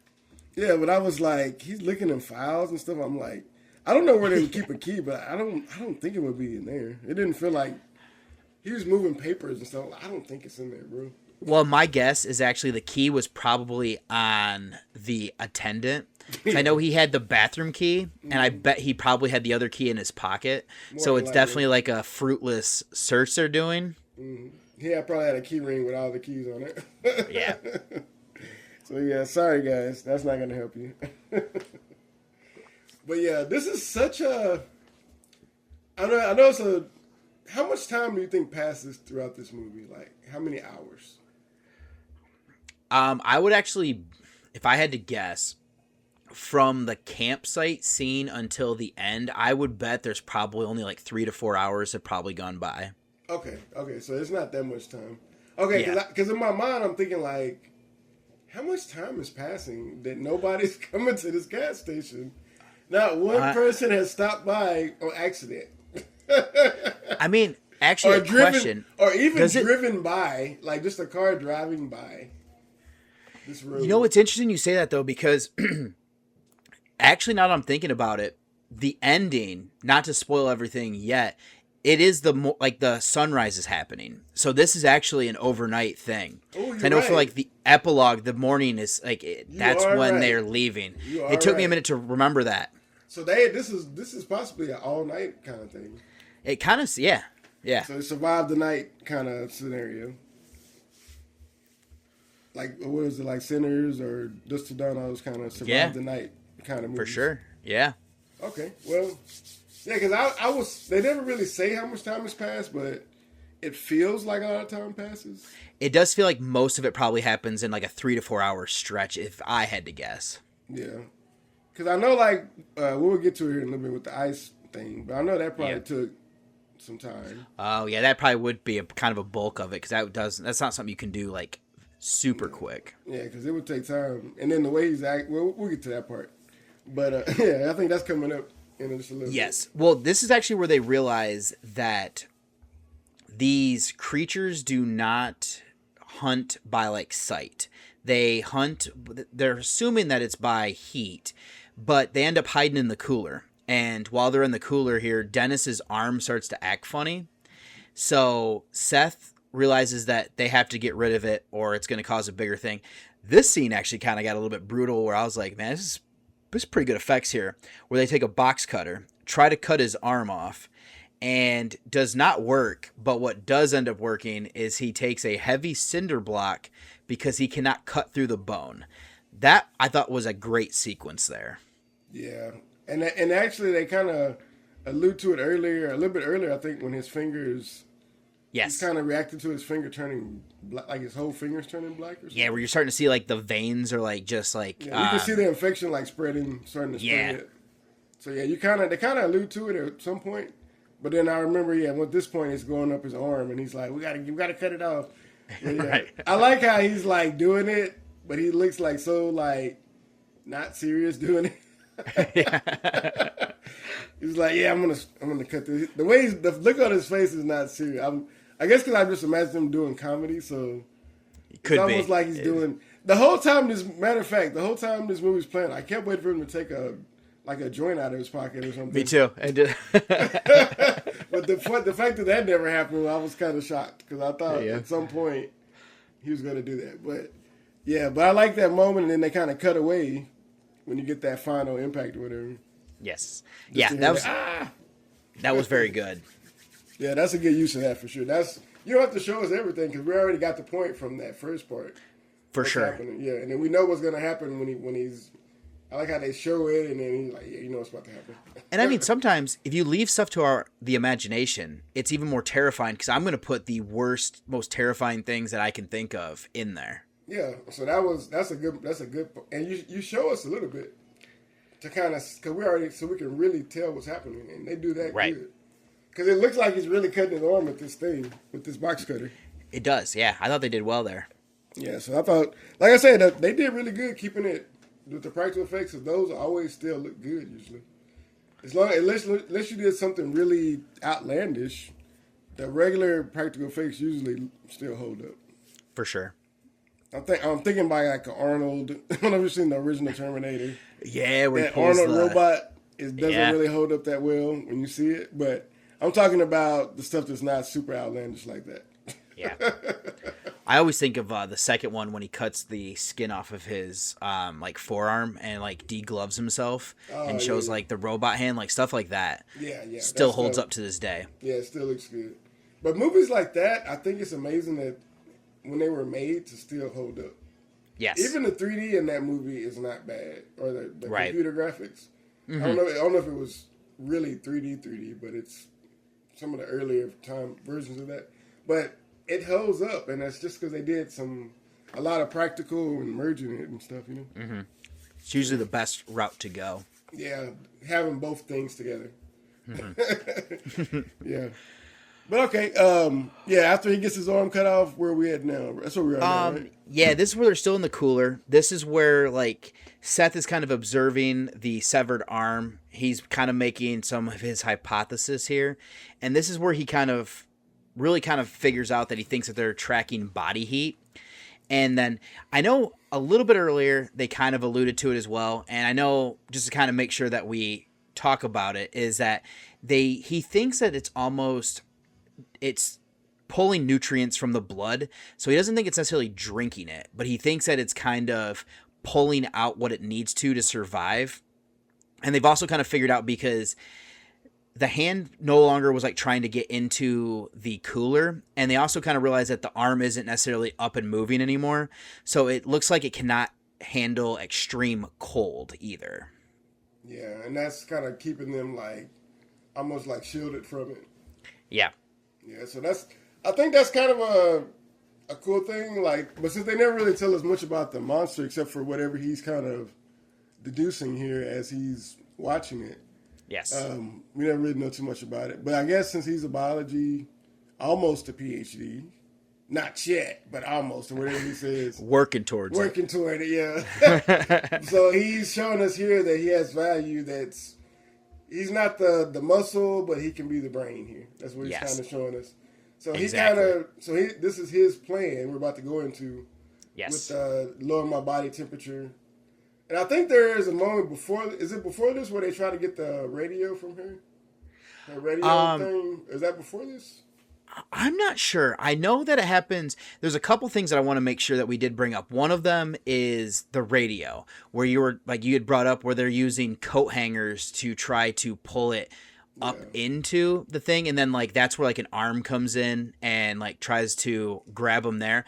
Another thing we also didn't bring up but is going to come important is that they came up with another idea to make sure people saw them there, where they started pouring alcohol underneath the back door, and their plan was to set it on fire and set the forest on fire so that way people would realize them there. I just wanted to bring up they started pouring that alcohol.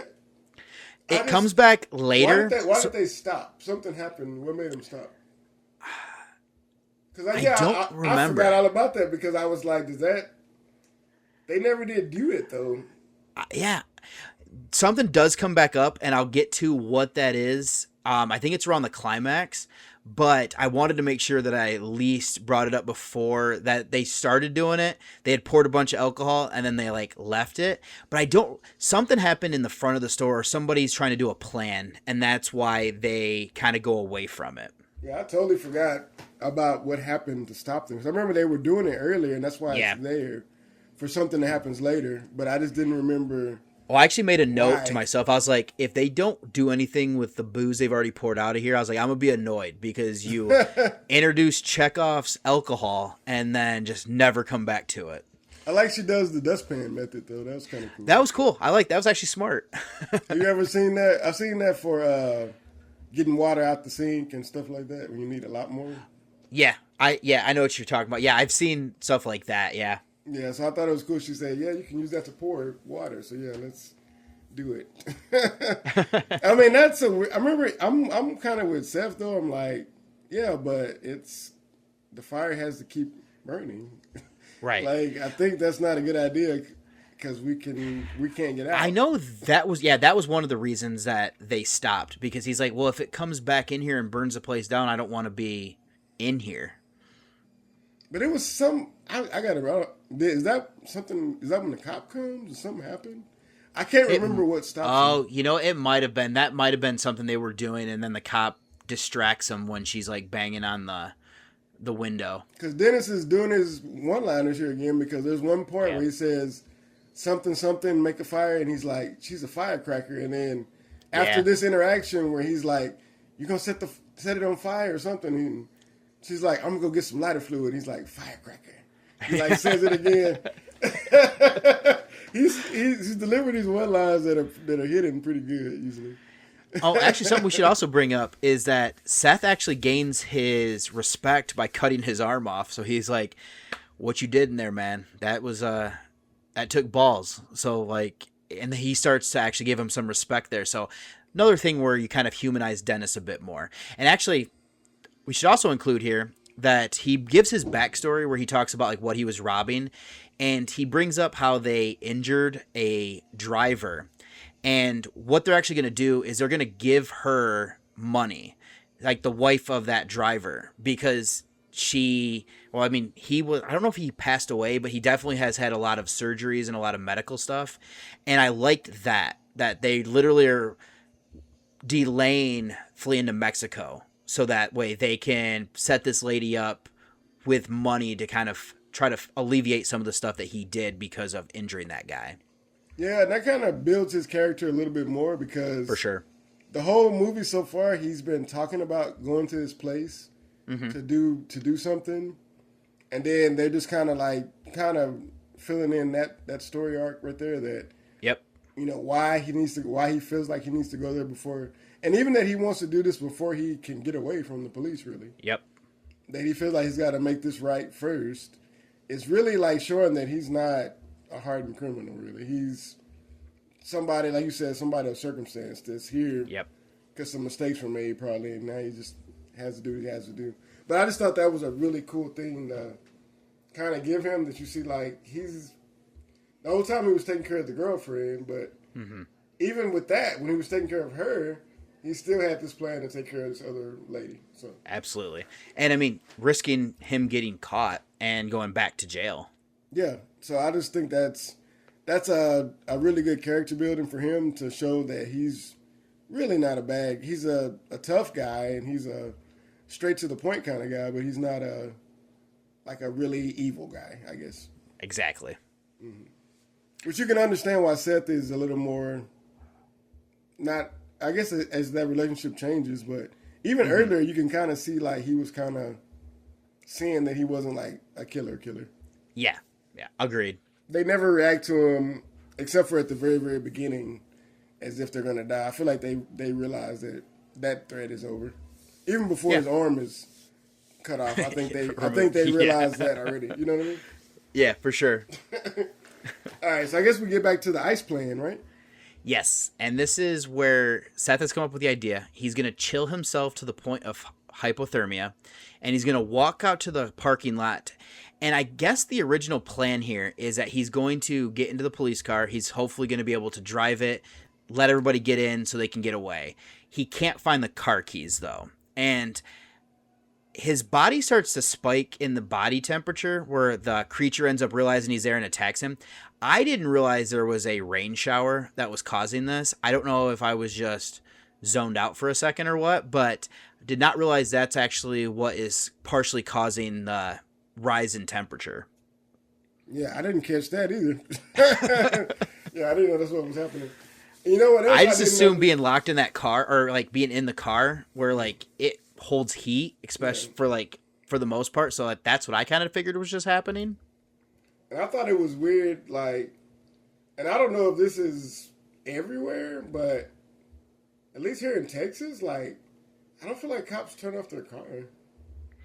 I don't think they do either. And if they don't, I mean, I guess you could get your car stolen, but I would assume a lot of times they would just leave the keys in the car, like in the ignition. I mean, most of the time, today I went to the movies and there was a police car parked, like on this little side part.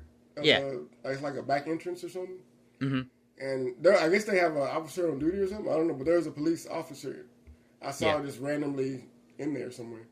But they sell liquor at this movie theater, so I'm assuming.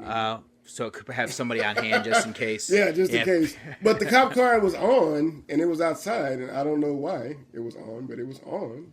I mean, could just be for that AC. Just keep that AC running. Yeah, that's what I'm thinking. Is it that? Is the car have, like, is the battery from the car controlling the computer? And like, could do they be. have to keep it on for those reasons? You know what I'm saying? Like, I don't know what the... That's a good point. I bet that would drain the battery if you didn't keep it running. Yeah. So, yeah, I didn't think about that. But, yeah, that might be right. I don't know. But that makes sense, actually, if you think about it. But, yeah, sure. I just always noticed this. I was like, why wouldn't it be on? That's what I was thinking when it's going out there. I'm like, why is the keys not in here? I mean, this sheriff probably doesn't have a computer, so she probably just shuts hers off everywhere she goes. And is this, I mean, I don't know if this is true, but I'm guessing it's true. Would you not be able to move it all? I know it would be like a lot more taxing on your body when your body temperature is really low like that, but would you really not be able to move your limbs? I bet they kind of tighten up a bit. Like, I bet the, like, tendons and everything, if you're that cold, I bet it would make it where it would be much harder to do some of these things. Would it be like a rigor mortis effect almost? Like your muscles? Almost. I mean, I could see it being that way. Okay. I was trying to imagine, like, because he's moving really slowly. Well, I mean, I also know that the body is made up of so much water, and I'm assuming some of that water is, like, kept in the muscles. I do wonder if, like, you get... But, I mean, then again, his temperature's not that cold. Like, it's cold for, like, humans, but it's not like it's... His, like, inner temperature's not, like, freezing. Like, actually, if you're going to, like, freeze water. Yeah, so it's not... Yeah, so I was just... I mean, he's kind of a skinny guy, so maybe that's why. Yeah. I don't know. Because, I mean, the bigger issue would be when they're actually lowering his body temperature is that you'd be afraid that if he fell asleep, he probably would die. Because, like, hypothermia would... Like, his heart would react or something. I don't know. Like, I feel like something else would give out. That's fair, first, yeah. But I don't know. I'm not a doctor or anything like that, so I really don't know. I would have to consult Jamie, who knows a little bit more, but she's not even a doctor, so I don't know if she would have an answer for me. Well, my older daughter is a nurse, but I don't know if she's here. I think she's actually at the hospital right now. So I don't think she can help us out with that. So I have to ask her on another. We'll have to update everybody. Yeah, tune in next time and we'll tell you about it. But yeah, like, and this comes to my biggest problem in this movie right here, is when he gets to and this is probably my only biggest problem really, is that he doesn't close this door, and I don't understand why he can't close the door, and why that's not even a thought in his face as he's trying to find keys and trying to find the radio and all this stuff. See, I almost feel like he should have closed the door like you brought up and then have him, like, starting to get out because he realizes that nothing's going to be able to happen here. And that could be a reason why the creature, like, is starting to get in. Oh yeah, did we mention the firecrackers? I want to throw that in there too.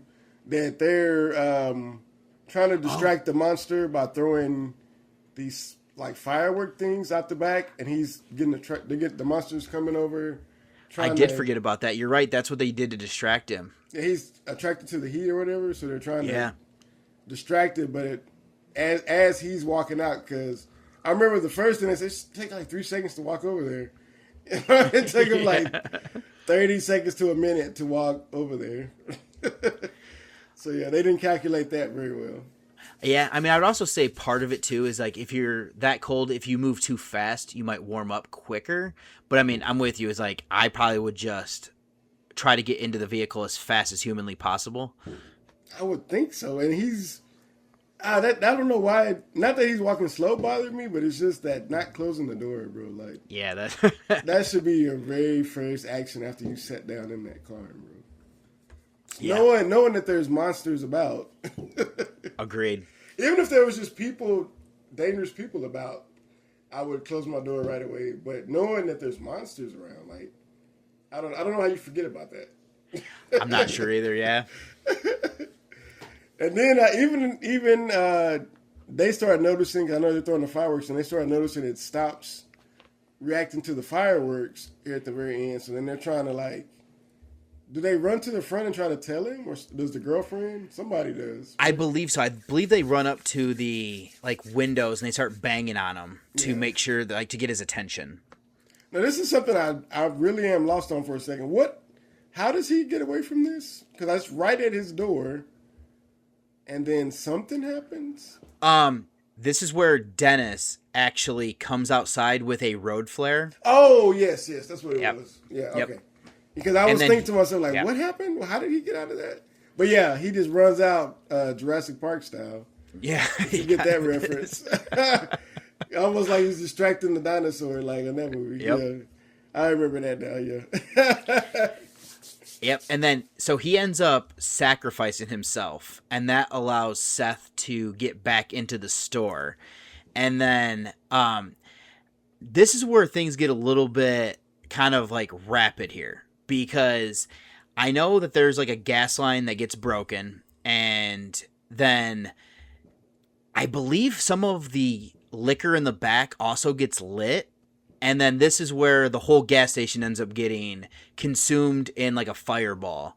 And I believe Dennis is inside with the like main part of the creature. And that's kind of how they eliminate it, where Seth and Polly are able to get outside. Is it the fireworks that Dennis had through or something? It might have been, now that you mention it. Something sparks on it. I know you're saying something sparks. Yeah. But it was accidental sparking of that what they had already poured out there. Right. But yeah, it all catches up ablaze. Mm-hmm. So, is this when Seth goes back to get the rifle? I mean, the shotgun? He might. Yeah, it must be. I think he does that. Because like you said, everything's kind of happening fast here. Yeah. I feel like, does he get knocked out or knocked down or something? Yeah, I believe they both get like thrown back. Yeah, because they were running from it and trying to, because he's trying to bust through the glass or something, right? Yes. The freezer glass to get to them too. Dennis and I believe so. Because I remember, I can't remember. At some point he runs out and he's trying to get the shotgun and he comes back in. And that's what's happening when he comes back in. But am I missing anything in between that? There's nothing else happening in between that, is there? I don't believe so. Like, I didn't have anything it's a lot in of between there either. Running and dodging at that point. Pretty much, yeah. I just remember he comes back in like he's a badass.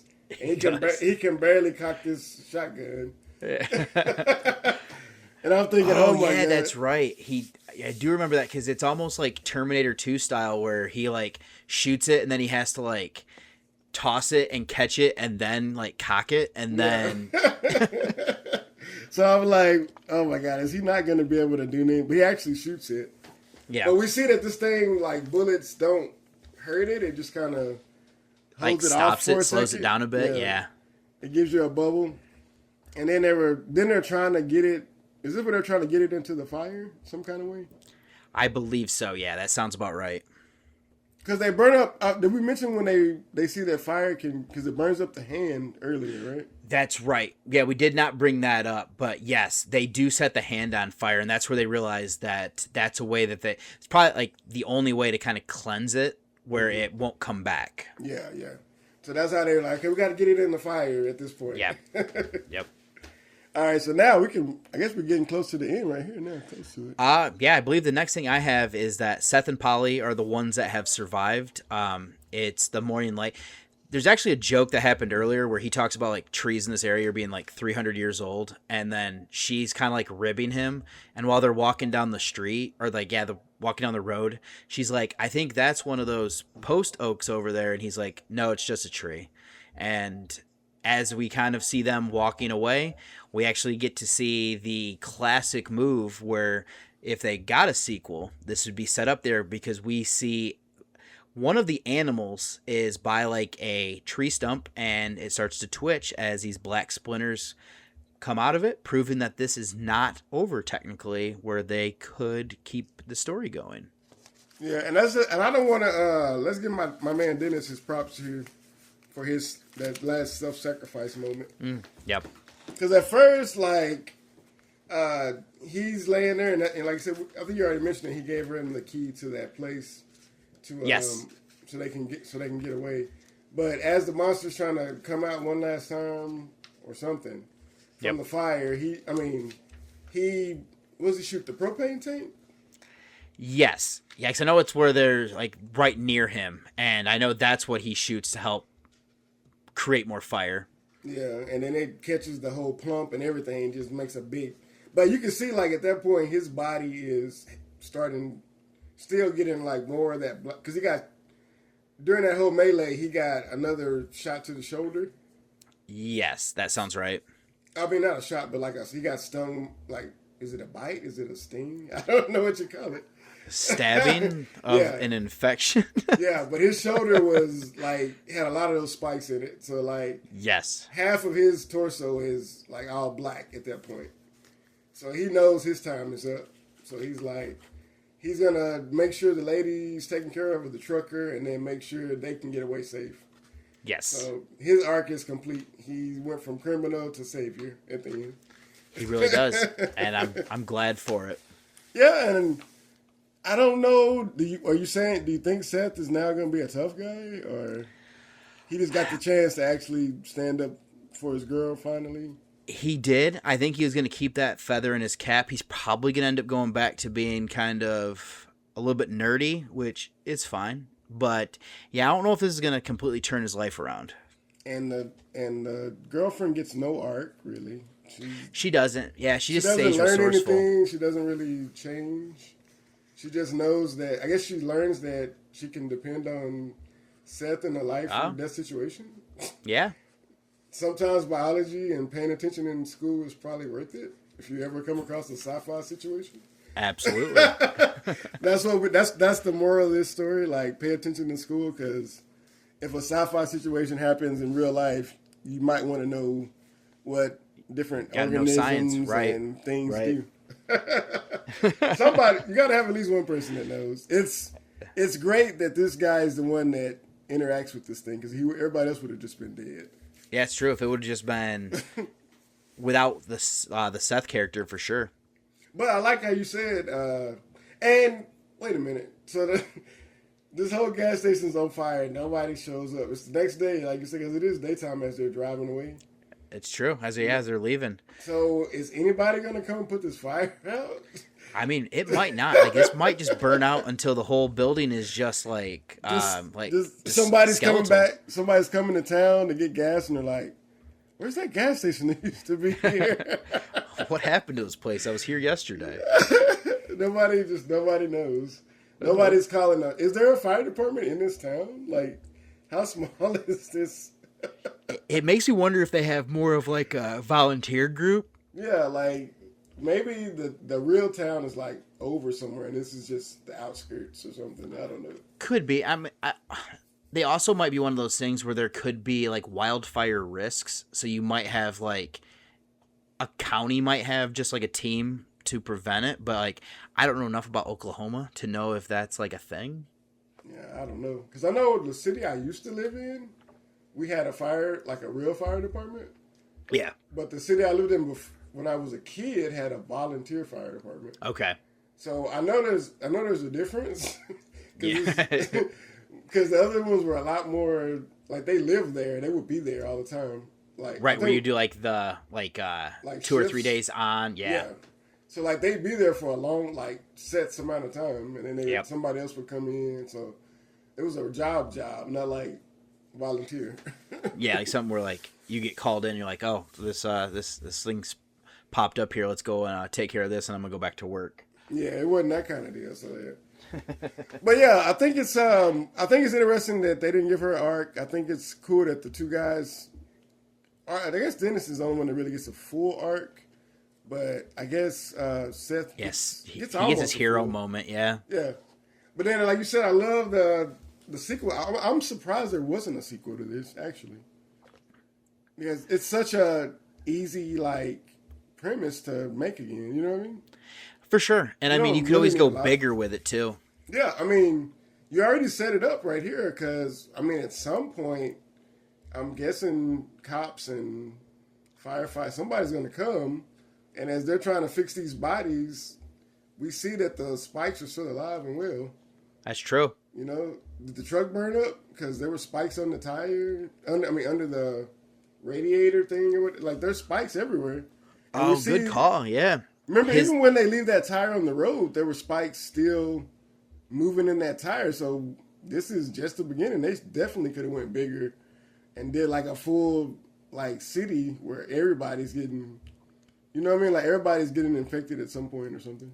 It does seem like that's the path it's going to go down because they didn't eliminate all of the things that were infected by this. Yeah, and we've seen already that they can work autonomously from the main creature. That's true. So, yeah, I'm really shocked. Nobody, because that's almost 20 years now. Yeah. I'm shocked nobody came back and said, hey, let's make a straight to streaming, to... Because some movies, there's sequels I didn't even know existed for those movies. And I'm like... because I was looking up the box office for this one. Now, it didn't make a whole lot of money. My guess is that it was very limited to go to theater.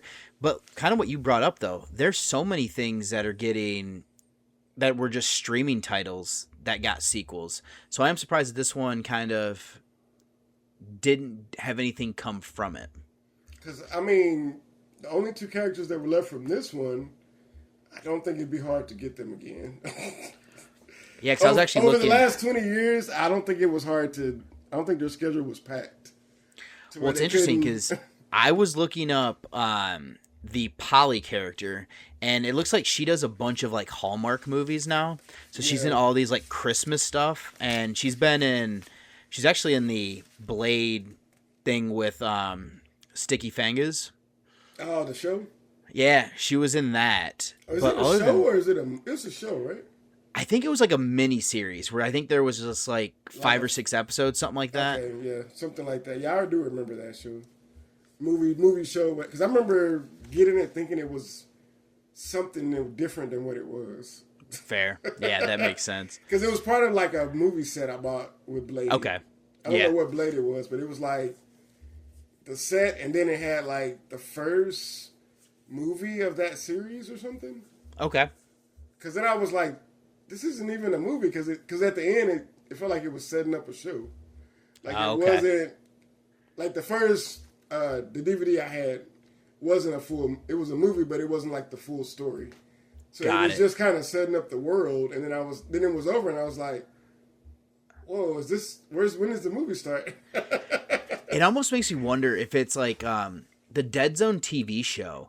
They actually took like the first like 2 episodes and like edited it to make like a movie, and then they turned around and then like separated them. So I wonder if that's almost what they did with that, is they took like parts of some like the early episodes and then, or maybe that's all they end up doing. I'm not sure because I haven't watched that one because I was like, this looks weird. Yeah, but that's all right, man. That's really all I got on this one, bro. Okay. We can go ahead and call it if you want to.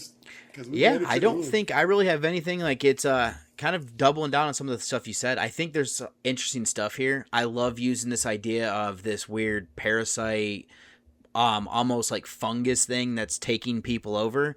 I would have liked a little bit more development for it, but yeah, I think it's a fun little movie. It's that tight, like under 90-minute runtime definitely makes this worth it.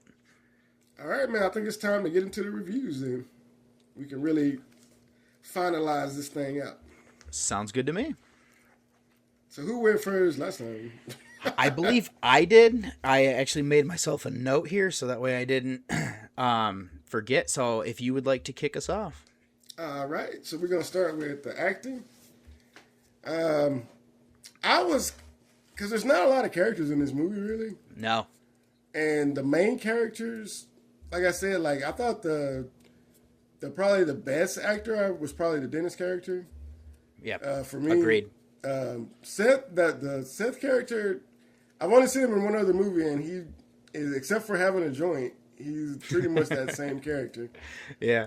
So, I mean, he's good at that role. I don't know if that makes him a good actor. It makes him a really good character actor, maybe. He knows his niche. Yeah. So, I mean, I was really like floating around like probably like about a 3.5 to 4, because I mean but the 4 would be only because there's not a lot of actors to really bring the score down as much. But 3.5 is probably where I'm probably gonna fall.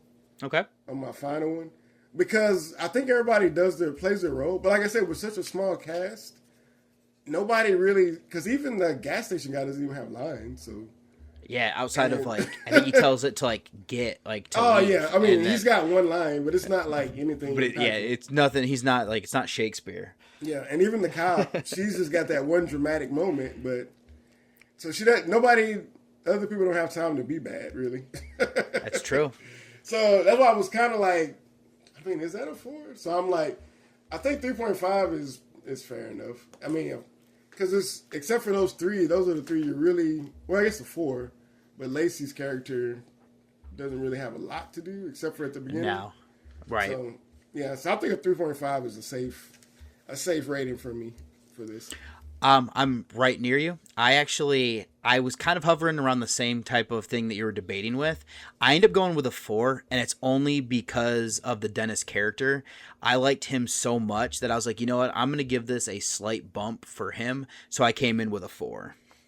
Okay. Yeah, I was right struggling with that because I wasn't sure. Yeah. It's just because the girl wasn't as strong for me. You're dead on, though. There's so few people in this that it's hard to kind of gauge too much because it ends up being just more about the creature. Yeah. I think just because they didn't give her enough of a backstory or enough of anything, everybody else kind of had something they were trying to do or something they were changing from. Yeah. But she didn't. She was just, so that's why not that she's bad, but it's just, she didn't have anything else to do, really. But just be a side character that was willing to do whatever. Exactly. Pretty much. But okay, so what's the next? Cinematography. Look at the film. Actually, I thought this movie looks really good. Mm-hmm. Did you know what the budget was on it? I was trying to find that just so I could kind of compare it to. It's got to be super low. I know it's got to be super low. I wasn't able to find it though. I'm gonna see if I can. I just did like a quick look, but I didn't see anything definitive about it, so I don't know. But just with that being said, I thought whatever the budget was, they did, because I know it was low. They did a really good job, I thought, because I thought the cinematography was really good. I thought the way that they decided to show the monster character without, oversaturating us with what it looked like, but giving us enough shots and impactful moments with it. I thought they did a great job, and it looks still good for a 2008 movie. Mm-hmm. The spikes look really cool. Like all the little things they did with that, I thought were really good. It wasn't like over the top or anything, but I feel like for what it was, like I feel like they utilized every dollar they put into it and really took more advantage than what you would expect. So I'm not gonna give them a perfect 5, but I was thinking 4.5, but I'm gonna go 4. Okay. And it's only because even though I did think it was cool the way they edited it, sometimes that choppy, never ever seeing it was a little weird sometimes. So yeah, that's fair. But I mean, it's only maybe 2 or 3 sequences where they do that. But I don't know. It just that flashy chop they were doing was a little weird sometimes for me. So that's the reason why I want to give them the perfect. But I thought for what they had to work with and what they did, I think they did a good job. So I'm gonna give them a 4. Okay. We're actually dead on here. That's I also gave this a 4. I really like how they're able to capture how isolated this like gas station is, and then when you contain everything inside with like this monster kind of going around outside, that's something I also give credit to. I was actually probably going to be like at a 3.5, but when I realized that everything was done practically, that was something I was like, I need to give a little bit more credit here for that. I was kind of doing this quick search here. The only thing that I can find is somebody claimed that this was made for about $14,000 is the budget. I don't know if that's 100% accurate, just because I can't find like a legitimate like site that is providing it. But I wouldn't be shocked if it was too much more over that. Like I would probably say nothing more than like $50,000 to make this one, because I don't know how much money some of these actors would command at this point. Yeah, I'm sure they didn't get paid anything. Or if they did, it's very low, yeah. One thing that did shock me is that I heard this was a 20-day shoot, which shocked me. Yeah, I did see that as well, yeah. That seems kind of excessive for this one or 2 location kind of movie. Right. But, I mean, maybe that's how they did it. They, took a lot more time for some of the other stuff. Could be. The practical stuff and a lot less time on the actual. Maybe the whole actor interaction might have been a lot shorter. Maybe, I don't know. Yeah, that's a good point. And they got that one lady out of there pretty quick. The Lacey got out of there pretty quick. For sure. I'm guessing she was only there like one day, maybe. Yeah, you might not be wrong there. Or maybe not one day, but like maybe a couple shoot days, 2 or 3 shoot days. But I don't think she was there the bulk, because I'm guessing bulk of that 20 days was maybe working with the practical stuff, maybe. I bet a lot of it was that for sure. Because the rest of that stuff is pretty good, and he improvised a lot of lines they said in those things too. The Seth character. I did see that a lot of, I think most of his lines he actually was able to improvise, and I was like, that's letting somebody like him go like that is perfect. Yeah, so. Well, actually, I think that's something that really is good about this movie. Like, you don't get paid a lot of money, but when you come together, you can make that money stretch the money you do have. Absolutely. If everybody's willing to say, nah, it's okay, we just want some exposure or whatever. But it's a lot of movies made like that, but all of them don't usually come together as good as this one did. So that's true. All right, so let's go ahead and keep going. We're at the music. Yes. For this one, I think I'm going to be close to a 3.5 or 4. I'm having that same debate. Okay. Because the music, I wasn't super blown away by, but I thought the sound design was really good. Yeah. So that's something that's really sticking with me. So I think I'm going to just kind of slice it down the middle and call it a 3.5. Okay. Because the actual score doesn't really stick with me as much as the actual sound design of the creature and some of that kind of stuff that was happening. So I'm gonna give it a 3.5 just to give him some credit, but not overdo it. It's funny you say that because I came in with a 3. I was actually on a 2.5, and then when we started talking early on when we were recording, when you had brought up the sound design, I was like, oh, I didn't really consider that with just that weird, creepy sound as those splinters and those spikes just start coming off of it. So that's why I end up giving it a bump up there, because that sound design definitely made it work better for me. And also some of the weird creature noises it's making when it's like connecting that one torso back to it. And just like when it's like moving, that I was like, you know what, I'm going to give this a 3. So I give credit to that type of stuff. Because I know one of the things that I thought about too is like that moment where he's dragging her body and the hand is like... Yeah, like cracking, and you can hear it feels like something like the bones are breaking or something. Yeah, that's so creepy. They do really, and it really sells the scariness of the creature, like because you can really like those sounds really just sold it for me. That's where I was at too. So yeah, For that's underrated sometimes in movies, like how the sound can really make your mind fill in the dots that are left, you know? Exactly. We don't have to necessarily show as much. Yeah, just let your mind, it makes your mind fill in those little moments where the special effects might not have been as good. You know, it kind of, you can see it. I think we were talking about that with the brick scene, yeah, like that kind of, the cinder block thing or whatever. Yep. So yeah. But okay, yeah, but what's our next one here? I have it as story and plot. Oh, yes, plot, sorry.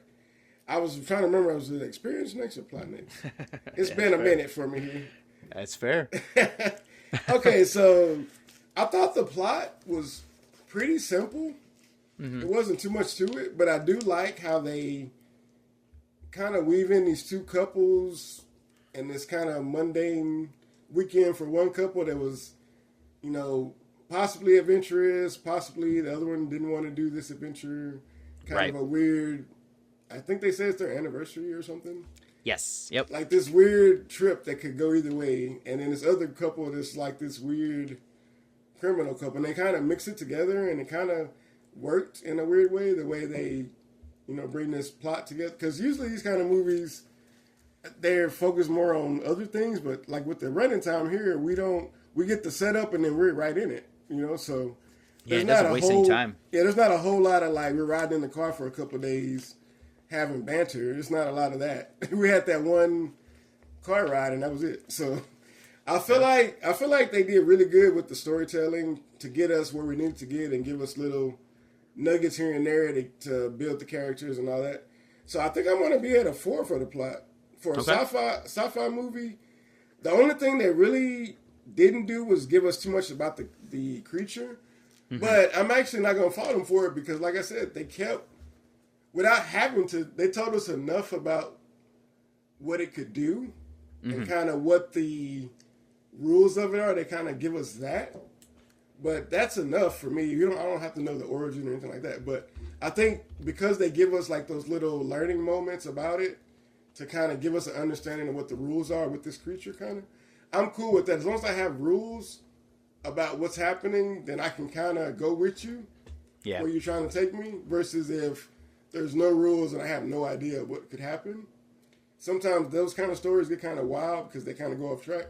So, so I think it's good that they kind of kept it all like that. So I'm going to actually be at a 4. Okay. I was at a 3.5, but the more and more I was thinking about it, I thought, again, the economy of storytelling, you know, and being able to actually have some characters have an arc in this kind of short amount of time, and it actually feel like they earned it slightly, you know what I mean? Yeah. I feel like the only thing, Seth was a little heavy-handed the way it was at the beginning, but definitely Dennis's felt pretty authentic to how that kind of character could have that arc. So that was probably the best one. Seth's was a little, not as strong, but it was there at least. They tried it, and in that short amount of time, you know? And like I say, again, just to put a final point on it, with sci-fi movies, there's a lot of ambiguous stuff that happens in the storytelling. And I feel like we got a full story kind of here. I mean, there's more that could happen after this story, but as far as for these characters, I feel like we got a full story for them, you know? So I'm going to give it a 4. I feel pretty good about the 4 from the 3.5 I was at. Yeah. I actually came in with a 3.5. We actually are very similar, though, in a lot of things that we liked. I like how shorter runtime, we're able to develop all these different things. I think for me, if they would have given Polly a little bit more of a character arc, I like how she's resourceful, but like she kind of fades away a little bit as Seth kind of steps in as like the like leader main character type thing when we get to the climax. And like, I don't necessarily need to learn or know more about what this thing is. The only thing I think there is if they would have established either that it was like an alien substance or there's just like something weird happened in this area where this came from, I think that might have helped. But having just a couple little nitpicks here and there, and these really are just more of nitpicks than they are like major issues. So I just figured I would come in at a 3.5 just because I had a couple of them. I'm with you on that Polly thing for sure. They should have gave her something. they would have gave her just a little bit more, that would have been really, that would have really helped the movie, I think. I was even wondering, like, would there be a moment where they'd have a flashback to her dad or something, and so we'd have a reason why she was like that, maybe? Could be. Or, I mean, just, I don't know. I'm not saying I'm asking for that, because, like I said, the runtime was fine. But it just seemed like there was some moment that may have got cut or they didn't fully explore that might have been there. Yeah. To explain why. Because she's going kind of along with what he's saying, Dennis. Like, kind of the stuff he's saying. She's kind of going along with a lot of that stuff, too. So I just wonder if there was a male figure that was more like Dennis in her life. And that maybe there was another story plot where this was some kind of, not like a love affair, but kind of a conflict, like two different kind of men. And could be. I wonder if that was possibly some kind of arc for her that got dropped or something. I don't know. Yeah. Because it seemed like there should be like a father figure or something that was like that, I don't know, that made her be that kind of a person. That's what I feel like. Could be. I mean, I could see it definitely where she just kind of spitballing could be like an only child where the dad kind of always wanted a boy and then kind of made her where he made sure she was resourceful. But I can also see how that could really lag this movie down. Yeah, for sure. So I can understand if that, but it just feels like there's something that maybe was there for her that got cut. Could be. Whatever. I can see that. Yeah, but yeah, I'm with you, man. If they had that would have really upped it a little bit. But okay, if they would have done it in a creative, time efficient way, let's say that. Okay, so let's get to this final one here. Experience. I actually had a really good experience.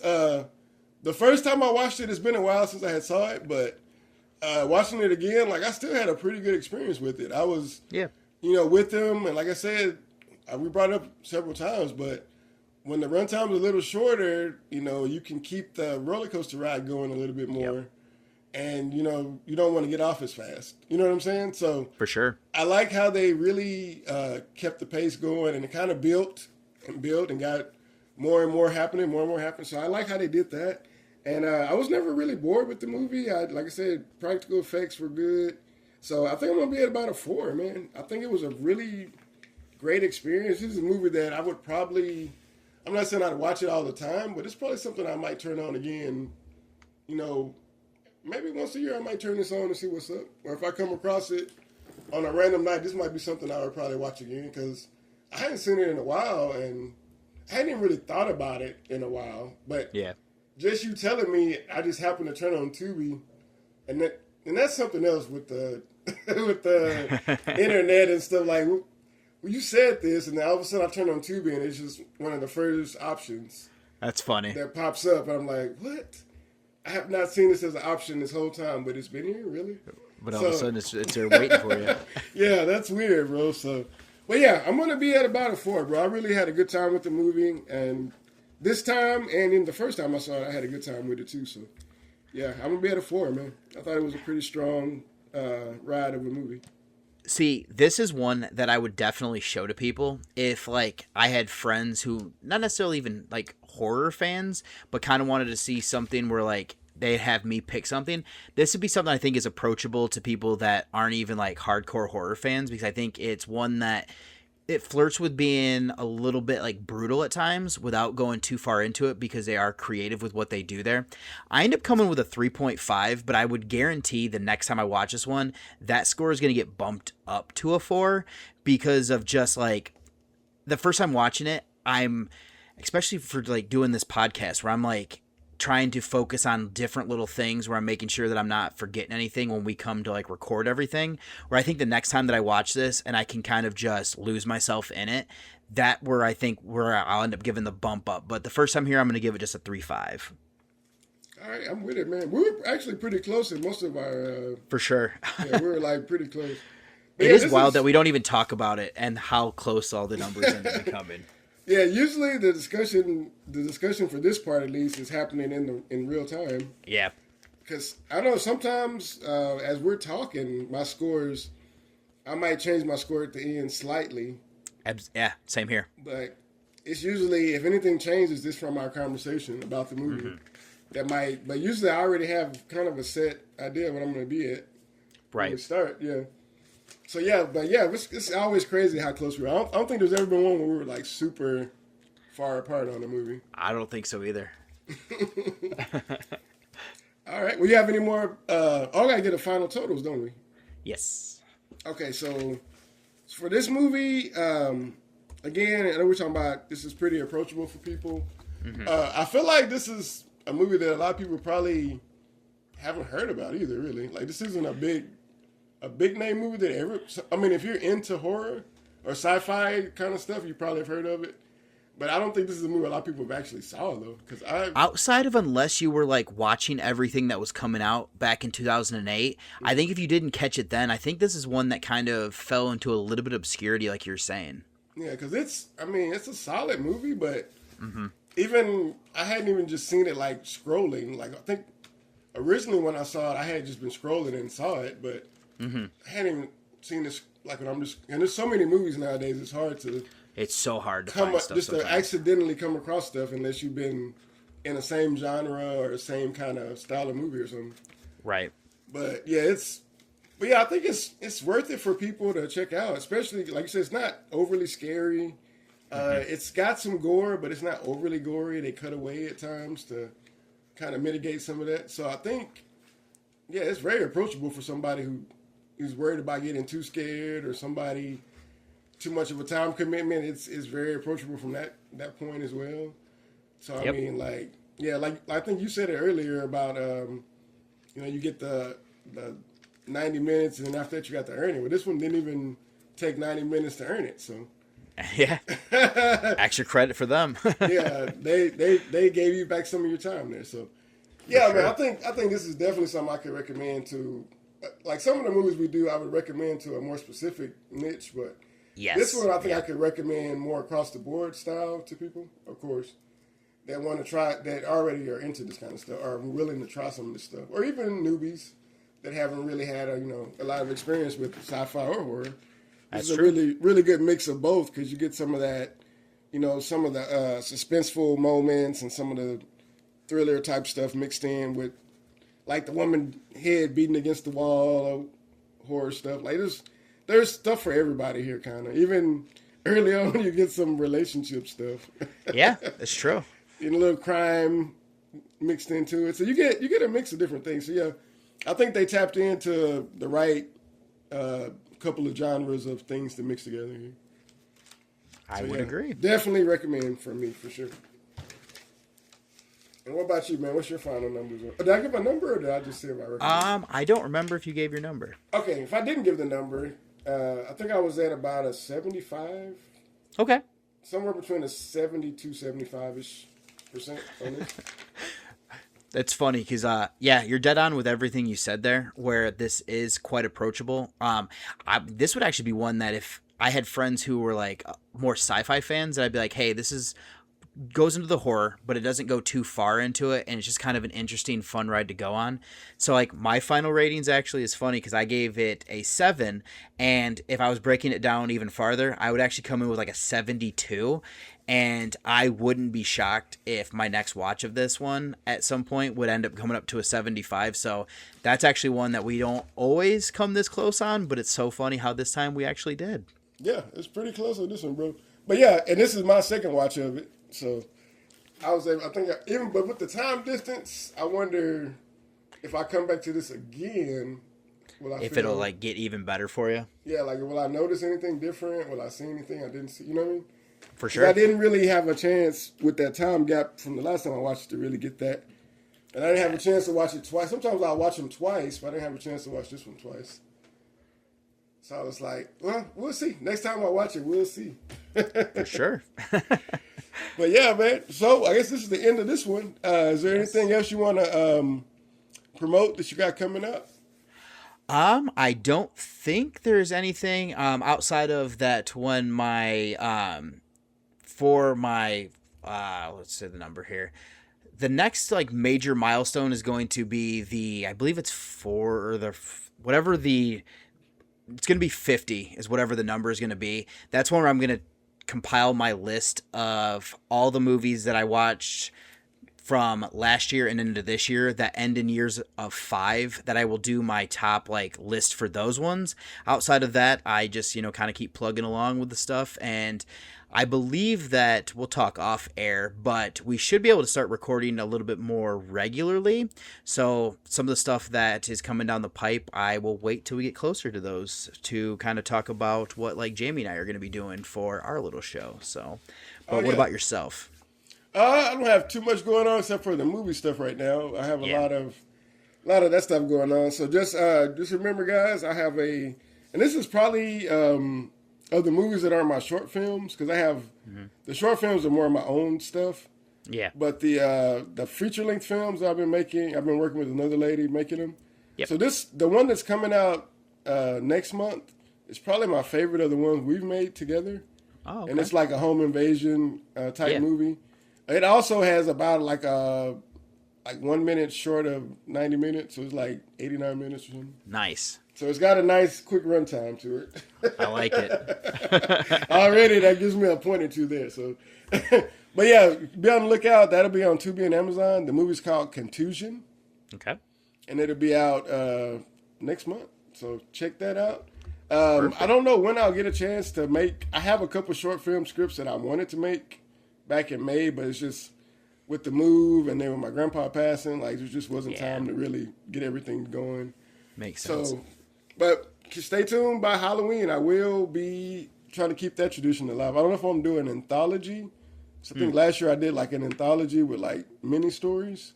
Okay. So I don't know if it'll be one full story or another anthology, but I'm going to try to keep that tradition alive because that's something I have a lot of fun with these last couple of years putting that together. So.